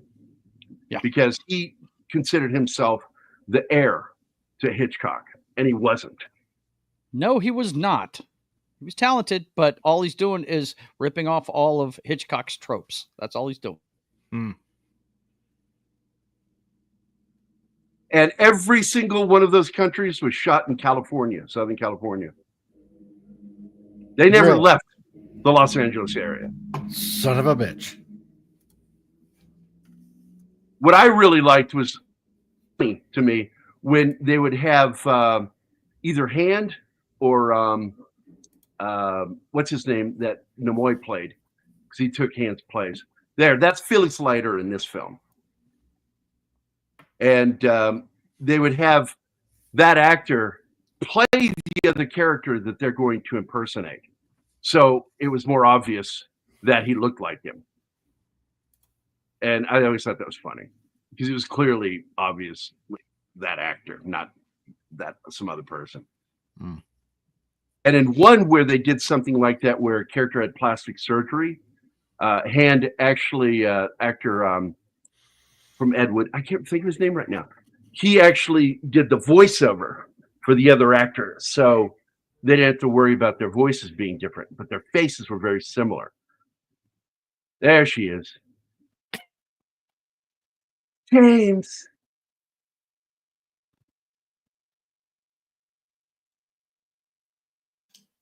I think one of her most frequent lines in this movie is, "James, I was worried about you."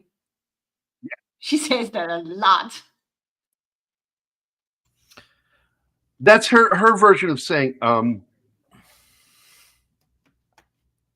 that's a grammar joke. Oh, yeah. Yeah, Martin Landau. There you go. Yeah, when he left, she left.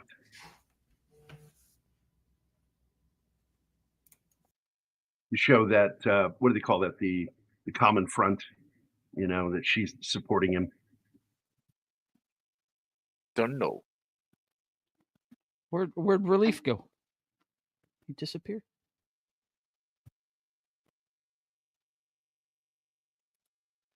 Yeah, this is where she drugs him, as I recall. Yep. Mm-hmm. Because I was the one that shot you, and he's collapsing, and then she realizes, fuck, I trusted the wrong person. Too late. Fucking idiot. And now we move into Act 3. Yeah, this is the end of Act 2. And Act 3 has a scene that had my mom almost dying because you'll see. Just remember, my mom was a cellist. This is a movie that has part of it that didn't age well. Because who he makes a deal with to work with in this film and makes them look like the good guys. Yeah. Is the Mujahideen. Yes. And the Mujahideen are the founders of the Taliban. The Taliban. Yep. This is However, one back then, even Rambo helped the Mujahideen. The British and the Americans believe that the enemy of my enemy is my friend. No. Yeah. No, that's not. And that's putting it way too simple, but that is what it was. They hadn't realized back then what that tendency was, because it wasn't that bad back then. But they had the tendency to go towards the Middle Ages, and that's what happened. Yeah, well, yes, it was that way, but that is not how thing works, really. And by the way, I said either that's a child's heart or an animal heart, because it's not big enough to be a human male or woman. Too small. License to Kill was better, plus more action. It was darker too, and that was because that was what Dalton was pushing for. He wanted a more serious Bond, and so they followed, and it didn't do very well in the theater. No, it didn't. And I feel bad because all he was doing was trying to honor Ian Fleming. Yep. And the fan base didn't appreciate what he's trying to do, because they were more fans of Roger Moore than of Ian Fleming's books. You know what I. And that's why he didn't come back. Yeah, He always played it straight like the books, man, but in that movie, I think one of the things that threw me off about it was they tried to put the Roger Moore type comedy with the peripheral characters, like Wayne Newton's thing in it. That was really goofy. You know what I mean? Wayne Newton was funny though. He was funny. Come on, yeah, man. No He's doubt. funny in that movie. But you understand what I'm saying? They were trying to inject humor in it that he would not do. He did not want to do that. And I thought that threw it off a little bit. And the villain in that is one of Anima's least favorite people on the planet. Really? You don't like Robert Davi? Really? He wasn't nice to the people she worked with. Oh, I see. Oh. No, he has a horrible reputation about women on set. Really? Ooh. Yes. I'll tell you what I always remember from that movie. That's not all. He's also a method actor, and he gives zero fucks about if he's hurting his fellow co-actors or not. He does his shit to pull off a scene, and that's just, I'm not cool with that. I'm sorry. I tell you what, you'll get no arguments from me because it is my absolute favorite Bond film, License to Kill, because it took straight from the book and actually shows what happened to Felix Leiter. Although in the book, I don't think his wife died. I thought she survived, but I might be wrong. It's been a long time since I read it. I think they killed her in the movie. They killed her in the movie. Yeah, I'm not sure about the book. But I don't think she died in the book. I did because want to they have point a out, kid. though, you want to see just how much he's transformed over the years. What is that guy's name? Benicio del Toro's in that movie, and he is skinny as a rail in it. It is That's the first movie, by the way. You can recognize him in it, but wow, he doesn't look like himself. He really doesn't. He's very skinny, and he pulls off the psychopath. Like, he's quite evil. Yes, he is quite evil. And I think he's evil in real life because he's a communist. But I think he's a great actor. Yeah, Davi is the one we're talking about, and yes, he is in Stargate. Robert Davi. That's why I know so much about him, because I got deeply into Stargate Atlantis during the pandemic. He's in a couple of movies I like. Look, guys, I got to dip out. Foxy just got back with groceries, and I've got a show in a little bit, so I've got to bail. I know. She's your boss. I get it. Yeah, it is. Yeah. Hey, dude, when mommy's happy, everybody's happy. When mom's not happy, then you know what? Listen to his words, Gary. Look, guys, take care of yourselves. And I just wanted to be here for this one because I'm a huge James Bond. I've got my happy wife, happy life martini glass with 007 on it. My wife, nuts stirred. She made me a new Panther this year with the 007 and my logo on the other side. So, I'm a big fan. Very cool. That's why I put will that explain to you on a drawing board this time. So, take it easy. All right, buddy. See you later, man. Bye. So, I'll explain to you why Shaken Not Stirred. Oh, we lost Mike too. What the fuck happened? He will be back. He just had to dip out for a bit. All right. So the Shaken Not Stirred is because the way the ice melts in it is different, and so it thins out the vodka, and it takes you longer to get drunk when it's shaken because the ice gets broken up. That way it melts quicker, yeah. So, and I do believe that that's why Ian Fleming picked that. Yeah, so he wouldn't be suspicious because he did have an alcoholic drink, but at the same time, he would keep his clear head. Yeah, he would keep his clear head because it was thinned out. The ice would melt quicker and water down the drink. And also make the drink look bigger.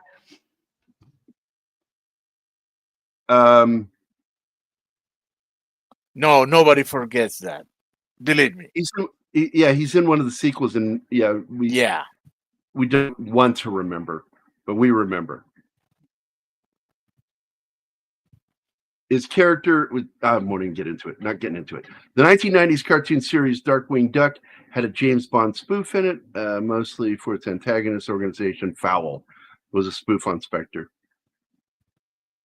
And for Get Smart, it was, do you remember anybody? I'll give you guys a few seconds to answer.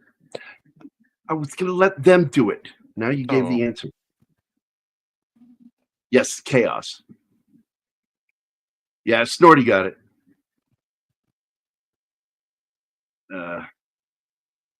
Robert Davi is a good actor. He's also a classically trained opera singer. My favorite movie with him is The Goonies. And he's worried that they won't have him come back in this supposed, again, we're hearing rumblings of finally a sequel being made, that they won't bring him back because of his political leanings.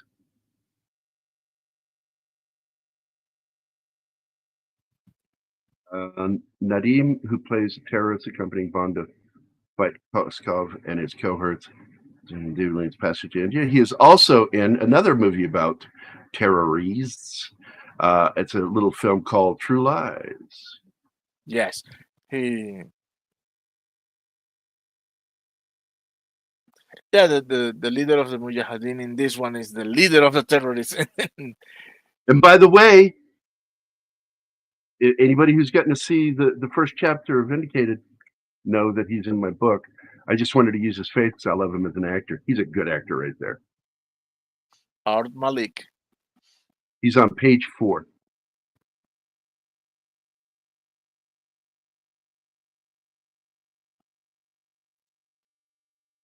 And I call Cameron a pussy for not making the sequel.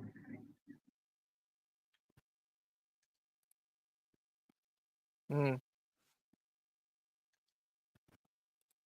Like, he said terrorism wasn't funny anymore. And I'm like, if you want to go dark, it was never funny. You're being dishonest. If anything, you should mock them. Yeah. The greatest thing you can do to your enemy is to mock them. That's how you kick them in the balls, because that's what they cannot have at all. Make fun of them.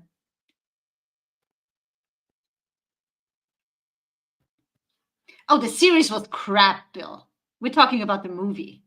Yeah, I wouldn't even watch the show. He screwed up the series in the very first episode, and I wasn't interested in watching anymore. They give everything away. And her character is... Yeah, from the first episode, she's in as a spy. It was like, no thanks.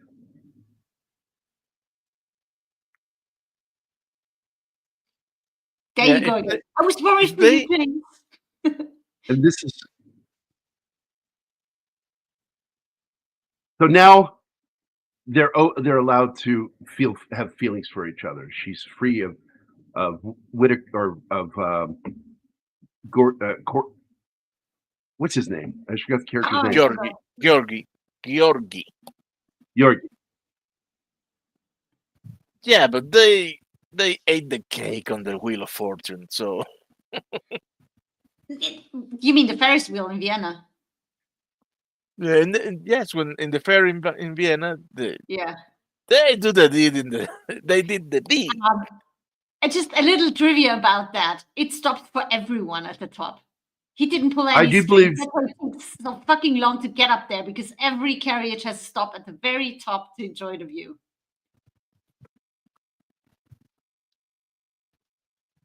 Okay. The photography is different, and there's a reason why it's different. Director of photography. My problem with some of the Bond with Roger Moore is overlit interiors. This is a more cinematic lighting, and I prefer it.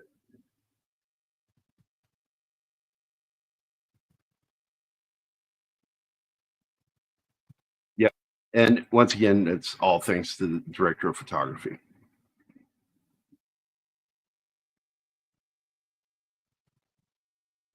I don't know if Eminem did a Toy Soldier song.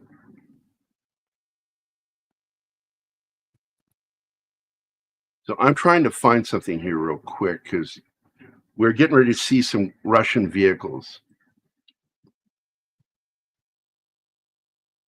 The vehicles you see in this are actually German, but they really look a lot like the Russian armored vehicles, and they use Stier in this. Steyr, the Pandur, and it's a cool 6-wheeled vehicle, and it looks a lot like the Russian all-terrain wheeled vehicle that can even go in water, by the way. We do have terrain in Austria, you know. There's a lot of mountains and stuff, so makes sense for Austrians to make cars like that. And you have kangaroos. No, oh Jesus Christ! You almost fell for it. No, it's just because I'm tired. Middle of the Yes, fucking week. let's all wish Anima a good day. Dude, I could go to bed right now.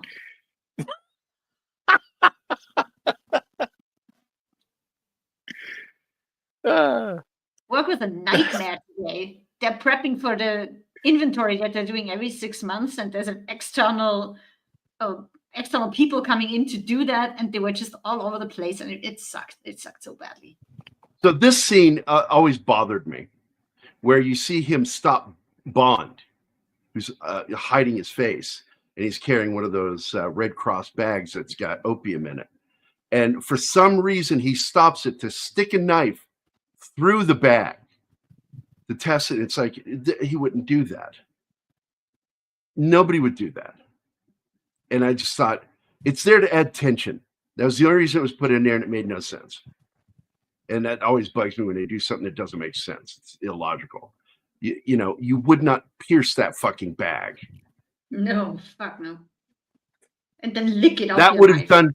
In fact, that would have been done before they accepted the shipment, not in the middle of packing it. You know, it's fucking dumb. Would they have slit every single bag to make sure?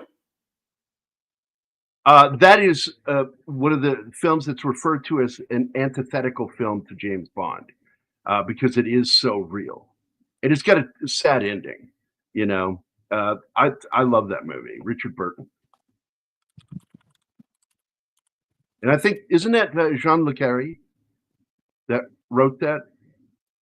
Chicken, or some people call him Jean Le Carré. Jean Le Carré. Le Carré. Yes, you actually pronounce the E at the end.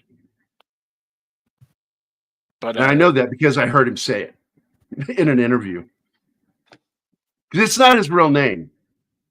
Because he was actually an operative. And he took on a pen name as his public name. And so nobody, to my knowledge, until maybe after his death, knew what his real name was. And that's another thing cool about him.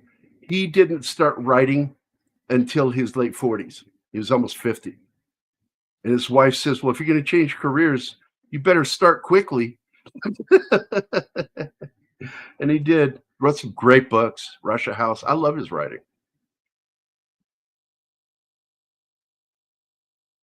They have their own internal logic. And that's the thing. You create the rules and you stick to the rules within your film. And so I don't agree with that. I think that they stick to their internal rules. Art Malik is a classically trained British actor.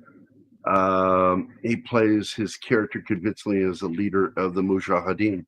Yes, but in real life, he has quite a British accent.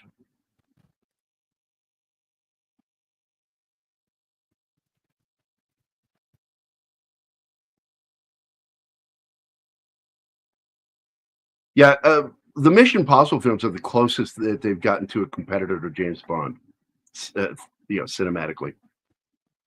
And of course, the reason people go to see those films is to see Tom Cruise try to kill himself. That's why they go to see him. But I love how even he's full of shit, because he says there's no CGI. It's not true. There is tons of CGI in the Mission Impossible films. Also in Top Gun Maverick. The jets you're looking at aren't actually the jets they were flying. Those were digitally masked with the fighters that they're supposed to be. Some of the best CG I've ever seen, but yeah, tons of CG in Maverick. That's the other thing I like about Cruise is he's very based. He is your typical Hollywood liberal, mind you. He learned his lesson now. He made that movie Lions for Lambs, which was an anti-George Bush, anti-war in Iraq and Afghanistan film. And it cost them a lot of money, a lot of big names involved with that film, including Cruise. And Cruise says, I'm not doing that again. Smart move.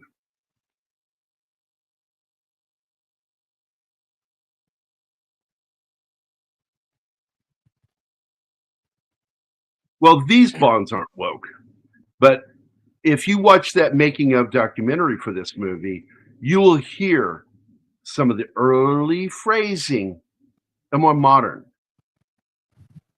Bond for these times, and they bring up the sexism and stuff of Bond.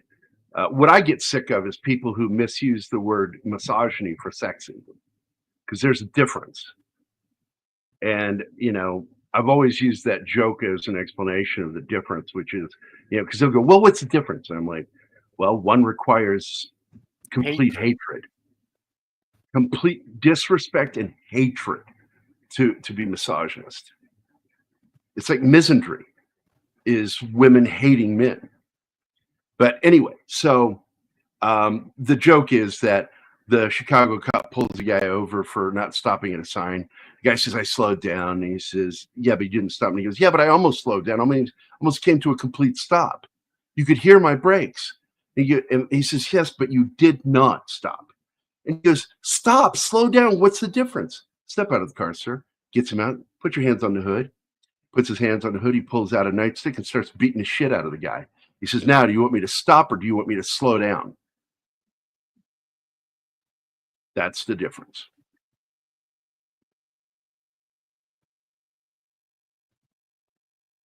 Yeah, it's a terrible film. I love the opening, though. I really did watch the opening scene. That's all I wanted to watch. And then I skipped all the way to the end because I wanted to see Karen Allen, because I've always liked Karen Allen. And I thought that was a cute scene with them at the end. But I did not stay to watch. I went all the way through Fleabag's fucking scene. I can't stand her.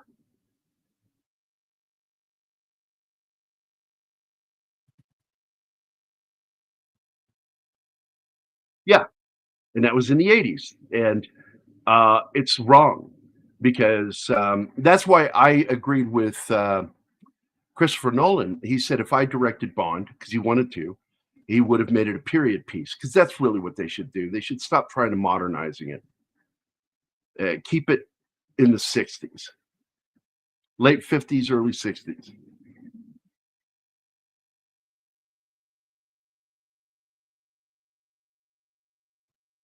Oh man, I can't with this part.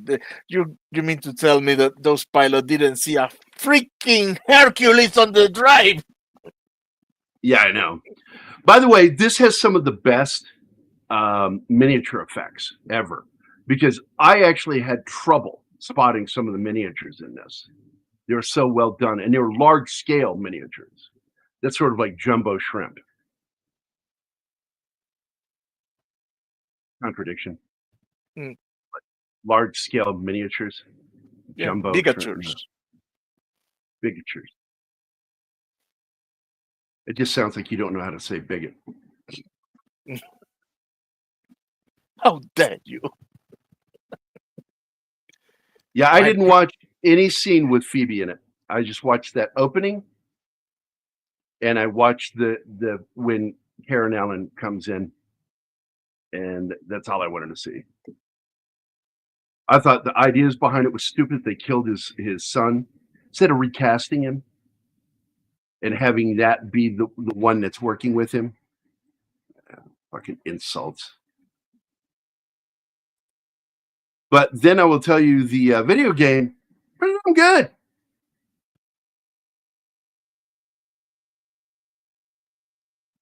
Yeah. The visual effects done in Moonraker are fantastic. It is James Bond's Star Wars. And that's why they made the movies, because of Star Wars. This is a crazy fucking stunt. Yeah, somebody said earlier in some of the scenes, it's clearly fake. Yeah, that's because that were the scenes done by the actors. These were done by stuntmen, and they were actually on a flying plane. And when they dropped, they had parachuters dropping after them. That was insane how they did that. Yeah, all the close-ups were done in studio with either rear projection or a miniature of the ground. And Dalton was winded after one day. The stuntman did this for days in a row. And even after half a day, he was already done with the scene because it's so exhausting. And by the way, you can still do some great sci-fi shit with James Bond in the late 50s and going into the 60s. Absolutely. I love this. When he gets into that last string, he finally yells for mercy. Please don't. Please don't. He's begging him. I'm biting if my this was chin Sean when I Connery, watching his response would have been, well, you shouldn't have been such a shit. it. Maybe something like that. Bourne had the big problem with Bourne is I get tired of the rogue agent and deep state parts of those stories, even though I know it's real. It's just, it gets kind of passe as a plot point in a story. It's like we've ventured over that already. What I want to see is somebody good at their job going up against bad guys. I'm tired of the bad guys being us. We're our own bad guys. I do like this scene here where he flies over and you see the Mujahideen running from the Russians.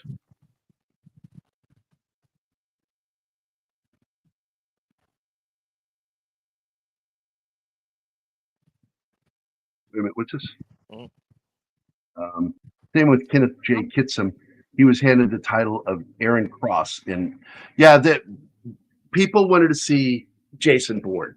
They didn't want to see another character take over. I love where he makes her take over the plane all the time. Where do you go? I'm going to defuse a bomb, and then take over. Miniature. Where do you go? I'm going to drop a bomb. Miniature. Oh, fuck, go she back. doesn't know how to fly a plane. Martin. Wait, I'm trying. Oh, we can use this. Okay, this is a great miniature. And again, it's a giant fucking miniature. It's like 12 feet across. And it's easier to scale a scene by speeding up the camera a bit and then playing it back at normal speed. So it's slow motion. And of course, the guy that did this is also the same guy that did the dam for Force 10 from Navarone.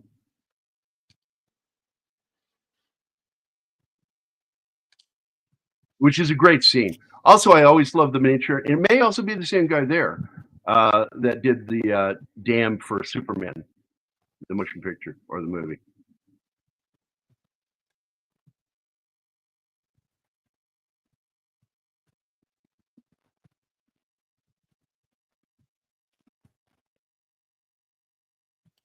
And now we have the crazy cheap scene coming up. I have so many problems with the whole sequence with the plane. I can. When they go in the Jeep and let the plane crash. Oh, and the fuel. Oh, we have lost all the fuel. Do you know how much fuel does that thing carries? That does not. That. It's not the first movie where they do this, Martin. Oh my shit, we're losing fuel. 2 minutes later, everything's dead. They're not the first ones, but this is the scene where they tried the first time with the Jeep and the thing with the car. The thing with the car when they eject the vehicle from the Jeep from the plane is a much lower altitude than in the next sequence when you see the plane. Yeah, but I'm telling you that is because when they tried it for the first time, the chute opened, wrapped around the Jeep, and the whole thing pancaked, and there was nothing left of that car. They couldn't do it from that height. It was impossible. Well, no, I don't know. They should have made the plane just crash into the ground instead of a mountain. They still needed a way to escape. And the Jeep thing was kind of cool looking.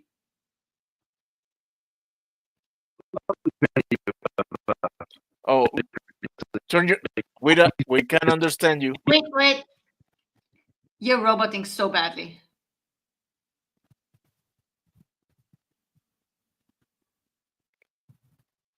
Maybe turn off your camera.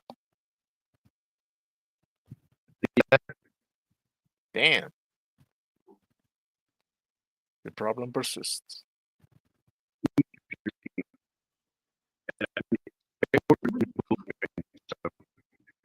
We cannot tell what you're saying, Gary. We can't understand a thing.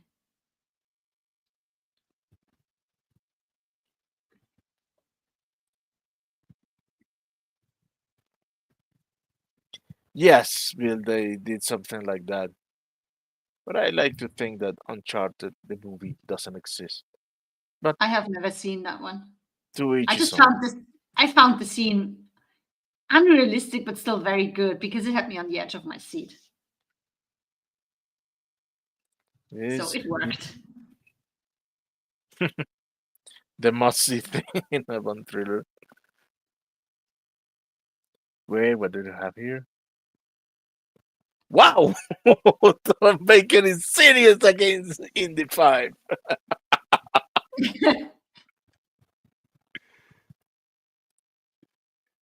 Yes, Christopher looks much better. I keep saying Indiana Jones is a trilogy. I understand. I understand. I like how or why 99% of the world population doesn't like the fourth one, but I still like it. It's okay to be different, Martin. We understand that. No, but the thing I like, the thing I like is seeing Marion happy with Indy. That's the thing I really like about that movie. Oh, that is so great. Send him back. And he's like, oh, thank you, thank you, thank you. And then he turns to the people and says, in a diplomatic bag. Because before he said that, you already knew he's dead. But he doesn't know. And when he hears the part about the diplomatic bag, he's like, oh, shit. Oh, I don't think he's dead. He's going to a gulag. That's as good as being dead. Come on. I did shut down a bunch of stuff in the background. Is this any Much better? Much better. Much better. I had to get off the NVIDIA, and so my mic is open, so you might hear clicking on my desk. So now she finally gets her dream, and because she's the solo celloist when she's the lead in the cello group in an orchestra, but now she's playing a concert for cello and orchestra. So she's the soloist. Because Gary was surprised she had her own dress room. She's the featured celloist. You are the solo when you play a concert for your instrument and orchestra. So she has her own dressing room and everything. That's the peak of her career so far.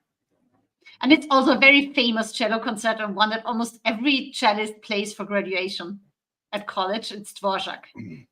And by the way, if you want to touch me through a television set, the best way to touch me is the knobs underneath.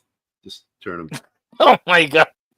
And you have to put, I don't want to miss a thing in the background.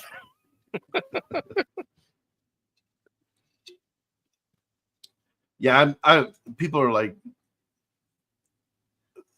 you notice I just don't talk much about Hollywood anymore. I'm just not interested in talking about Hollywood. I still know a lot of stuff. I just put a huge lecture on there. I was compounding what Chris Gore said, because Chris Gore only said part of it. And I said, let me explain something to you, that what you've seen in Hollywood, it was a concerted effort, a plan, a plot. This was not an accident. This is not coincidence. And Disney was the one that all these other woke executives were watching. And they used Disney as the means to do what they wanted to do. And so they followed suit with Disney. And that's why you saw just this cascade of wokeness just sort of take over. And it is politics. These are leftists. You can call them socialists. You can call them communists. Because socialism is democratically elected communism. And so it sort of took over Hollywood. And the big thing, people don't understand the correlation with identity politics. Identity politics is a tool. It's a device to help create confusion. So, and that's what happened. I said, this wasn't like in a vacuum. This was a concerted effort by a group. And they, at one time, began to move across all media, all entertainment, that included gaming, includes music, and it was this huge thing. And I just don't feel the need to keep talking about it every day, and especially when they were winning. So But now we're seeing a transition. Things are changing. Not sure how long it's going to take to heal entertainment, but we're already seeing changes within the entertainment industry. You won't see it over at Amazon because it is its own vacuum. It's its own world. They live in a vacuum at Amazon. And that's why I have no hope for Bond. And people go, well, what about Reacher? They could, well, no. Reacher is not the standard. And it's still woke. A little, yes. But it's woke. It's just woke with enough cool shit in there that we're okay with it. At least I am. I will watch something good even if it has woke crap in it. And I watch Reacher, and it's a good example. And how about Terminal List? Are you going to watch Terminal List the next season? Hell yeah, because he's the executive producer on it, and he's very based. And we love the first season, so I'm at Chris least going Pratt, to give season 2 a try. If they go to shit, I'm leaving, but I want to Chris start Pratt watching it. and the creator are both very based men. So getting woke in there is going to be difficult. Yeah, I don't see it. Doesn't mean it can't happen, but... What is ROP? I don't know what that is. I don't read your acronyms, Vinkman's girl. Rings of Power, the one we don't talk about. That show I don't talk about at all. I won't. That's why we don't even know the acronym. Rings of Poo. Yeah, Chris nailed it, which is why I shared his comment. I'm friends with Chris and friendly with Chris. And he, because I work for somebody that used to be one of his senior writers, and so I know Chris, and he's been on the show, and I'd like to invite him back on, but I can't seem to figure out what to invite him on for. I really can't. If I had somebody else on the team that could help me figure out how to get guests on, it would be great. Keith is the normal person that would have helped me in the past, but he's too busy with his family stuff going on. So Chris is absolutely right, but he didn't bring up everything. And so what I did is I expanded on what he said about Disney and explained how it went wrong, why it went wrong, and the impact, because he made this one simple statement. He made one simple statement that Kathleen Kennedy and what she did to Lucasfilm will go down as one of the biggest disasters in Hollywood history. I said it will go down as probably the greatest blunder in Hollywood history. And I pointed out all the little things, all the moving parts. And I just sort of broke down what he said, because Chris was 100% right. But I'm also 100% right in my assessment, because I'm telling you what he meant and why it was important. And it's the same thing like when I talk with Andre, because Andre and I get along really well, because he goes into stuff in a way that I just admire, the way he goes into things. And I'm one of those people, I don't look into the business. I'm not interested in the business side of things. Andre, Culture Casino, and Valiant Renegade, that's what they do.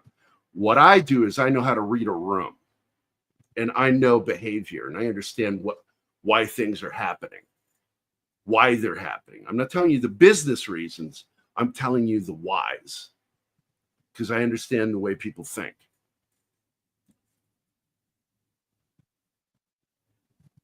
Fuck off. Is he? Oh, my God. That lucky bastard. I got to tell you, man, I don't get excited over Marvel stuff, but I am excited about watching this season of Daredevil. I'm so glad that they got rid of the woke shit and went back and reshot it. Costs a lot of money, but I think in the end it's going to be worth it, because I got a feeling fans are going to like this season. So, Gambit, they keep saying this. They've been saying this for a while. I'll believe it when I see it. Yeah. When she is out that fucking door on her retirement yacht, that's when I'll fucking believe it, because they're liars. And please Give Lucasfilm to Jon Favreau, please. What about Favreau? I want him to be the head of Lucasfilm. I know my shithead friend. I'm not going to say his name because I don't want him to think that I'm being mean because I'm not. I actually really like it. But Martin, you know who I'm talking about. And because he likes to shit on me that supposedly I said that Favreau is a savior. And I'm like, I've never said that. But what I did say is he's probably the closest thing you'll ever get to salvaging Star Wars. Yeah. He's not a savior, but he knows the product. At least that. He could be easily a salvager because he could salvage, like, we got those first 2 seasons of Mandalorian. Remember how good they were? That was back when, what's his name? Bob Chapek had Kennedy doing other shit. She was off of Industrial Light and Lucasfilm stuff, off of Star Wars. He had her off of Star Wars. Bring us new content. Bring us some new stuff. And that's when she was working on bringing these weird fucking woke ass books, turn them into little movies and shit. His goal was to keep her busy until her contract ran out. But then Iger stepped back in, and what did Iger do? What are you doing off Star Wars? And he put her right back on Star Wars. And that's when things got goofy with Mandalorian. And she wanted to punish Favreau. She punished him too. She made Star Wars worse, his Star Wars worse, and then made him have his name on it right up front. He didn't work on that shit. He was elsewhere working on other stuff. And you got the understanding that if you paid attention when Tamura got that interview, and he was talking about how he was trying to give dialogue to what's her name? Oh my God. Yes, Ming-Na. Ming-Na. He was trying to give the dialogue to her so he could wear his helmet and shit. And he went around the producer's back and went to Favreau directly. And Favreau, long distance, he was elsewhere working on the other show, told him, do what they tell you to do and don't bring me in. That was, if you paid attention to the language used in that conversation, Favreau was not involved and he had no say. But people don't know how to read language and the way people say things. And that's exactly what I read. It's like, and when I read that, my heart sank and I went, that's it. Kennedy's back in charge and it's going to be shit from now on. I like how in that interview, you can see how Tamura is that kind of guy of, I will say what I want to say. I don't give a shit. And Ming-Na Wen was trying to, no. She is why and really, I started watching the show because of Coulson. I forget the actor's name, but she's why I stayed. Because I loved her. She's great in everything she does. She's so good. Wasn't her Chun-Li in Street Fighter movie with Van Damme and could have been. I don't remember. Yes. I haven't seen that movie since it came out. Chun-Li. I saw it when it came out. That movie is horrendous. Anna and I just watched a movie that I hadn't seen since it came out, and I still fucking love that movie. I was like, boy, was I right? And I was a kid when I saw that. I'm like, yeah. What was that Anna we watched? Because I forget what we watched. Wasn't that the one for Military Monday? What do we do Military Monday? I don't know. I worked since then. I'm sorry, I'm tired. I'm falling asleep here. Street Fighter is a classic. Yeah. Yeah, I didn't see that movie, but yeah, I remember Double Dragon. I didn't even want to see Mortal Kombat. And then somebody said, you need to see it. Christopher Lambert's in it. And I went, oh, okay, I'll go see it. I did. I enjoyed it for what it was worth. Fight scenes are on point. I love the fights in that movie. So just real quick, it was Dana Broccoli who re-suggested Timothy Dalton. because Albert Cubby Broccoli was initially reluctant given Dalton's public lack of interest in the role. Because he'd asked him twice before. But it was his son is the one that suggested they go do it. And I thought that was really cool. The son brought that up and had him go do that. Oh, now that you brought Barbara Broccoli up, I like that little story in the documentary where they had a field surgeon, an emergency surgeon on, who did little things here and there and wasn't really busy. And then one of the horse riders fell and broke his wrist and tore an artery. So he had to fix that. And there was no nurse. But Barbara happened to be there. So the surgeon made her be the nurse. And she was traumatized. And when she reunited with her husband, she was all pale and white. And he asked her what happened. So she told him she had to be the nurse. And when he asked, how did you do it? She was like, with my eyes closed. I love that story. She was That's not good. Somebody had to help. And she happened to be there. So completely different from what Roger Moore did in his tenure as Bond. This is considered by experts as more in line with Ian Fleming's version of the character, the reluctant hero who is often uncomfortable with his job. Dalton wished to create a Bond different from Moore's, feeling that he would have declined the project if he were asked to imitate or follow in the footsteps of Moore. And he said that in an interview. I would have said no. But in contrast to Moore's more jocular approach, Dalton found his creative muse from the original books. And he said, I definitely wanted to recapture the essence of the flavor of the books and play it less flippant. After all, Bond's essential quality is that he's a man who lives on the edge.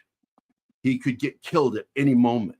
And that stress and danger factors is reflected in how he lives.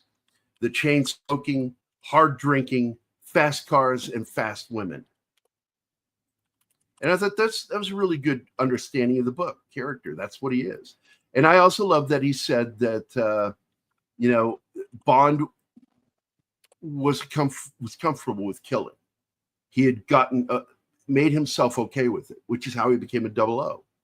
Is that once he crossed that line, just like with any murderer, it's easier to kill after the first one, which they bring that up in Casino Royale. And he says, to be a 00, you have to have had 2 kills. And then we see the flashback and the bathroom scene. And he says, and he delivers a great line in that scene, the guy he's there to take care of. He says, made you feel it, did he? What a great fucking line about killing somebody. And he says, but as I understand, to get your 00, you have to have 2 kills. And then he realizes, oh, that's me. And then he goes for his gun in the drawer, and the gun's gone. He's already got it, and he shoots him with his own gun. I really did like that film. I love that opening.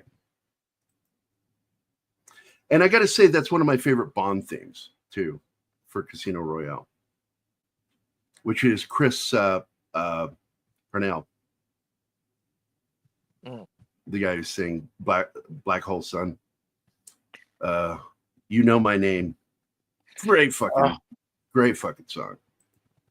Yeah, that was in one of my favorite playlists. Yeah, I got to tell you, I liked that one. I liked the theme song for Quantum, which was what's his name from Black Eyed Peas and Alicia Keys. And I liked Adele's. And that was the last one I liked. Yes, Skyfall. Yeah. That was a good theme. Yes. That was one of those power ballads, that took you all the way back to, Sherry Bassey, or Shirley Bassey that did some of the classic Bonds, Moonraker, shit like that. Oh. She had that power voice. And Adele nailed that song. But after that, just crap. Smith's song for that next film is putrid. Find some fragility coupled with the sensation of tick-tocking that reflected the Bonds. But yeah, because he was a huge Ian Fleming Bond fan. He knew the books inside and out. And he knew that when he was in his 20s. When they first asked him, he was 24 years old when they asked him to play Bond, 1968. And he said, while they were making the film The Lion in Winter with Peter O'Toole and Katharine Hepburn. It was his first movie, and it was another actor's first movie. Do you know who that is? Don't say it, Martin, if you know, or Anima. I'm not saying anything anymore because I need to go to bed. You know that. It's past Whining midnight. doesn't speed me up. I'm sorry, hon. Because it's a show. This is my living. This is my life, doing these shows. Garbage did a good theme. I like their theme. But anyway, the answer is Anthony Hopkins. It was Timothy Dalton's and Anthony Hopkins' first movies, respectively. Wow. So there we go. And just in time for the end of the show. Yay. I want to thank Willie the Monkey King's. I almost said Willie the One-Eyed Wonder Worm. No, you say it. You said Willie the Monkey King's music. I almost said it accidentally. And I'm like, and then I caught myself, but then I'm like, yeah, I still said it, but did it on purpose. Gambit 1987, Zax, T. Striker 80, which everybody knows that's from UFO, Jerry Anderson show. Paul Smith Penny. Oh, that's Paul Smith, and then you put Penny as his last name. Well done, Martin.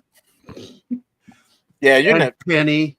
A+. Then Vinkman's Girl, Peter Vinkman fan site. Bill Barkley, Snorter Poopus Cuber, D. Bud Martin, Slasher Fred, Tom Baker, Boost McFadden, FKC 2005, also known as Tim, Jamie G, Voltaic Blood, and let's see, that's it. That's everybody. I almost read Slight Emergency and I went, oh no, that's a message. But thanks everybody for being here today. And hope everybody has a really good week, what's left of it. And y'all come back now, yeah. We will be back. We'll be back on Friday. What are we doing Friday? Slapshot, man. The hockey one. That's right. Brian's going to be joining us on that one. Dude, I have never seen that movie. I'm hoping Brahma joins us too because he's a big hockey fan too. And that is one of my favorite sports movies and it's my favorite hockey film of all time. So, and I have a lot of hockey films that I do like. So, thanks for being here, guys. It was fun talking about this movie and some of the other shit we talked about. But deeply appreciate you being here. I also want to thank Joe for showing up and of course, my buddy Mike here, also known as the Comic Relief Crusader. Yo. And thank you, Martin, for being the right side of my brain. And thank you, Anna, for being my favorite whiny love of my life. Fuck you. And one more time, just for everybody who missed our promo at the beginning. And now a word from our sponsor, Gary's Wholesale Sausage Emporium. Are retail hot dog prices making you crazy? Come on down to Gary's for all your discount dog needs. Was this really the best we could do? Blue Apron passed. Okay. Let's get vulnerable, Langley. Let's get sexy. First caller gets 11 feet of Gary's signature summer sausage.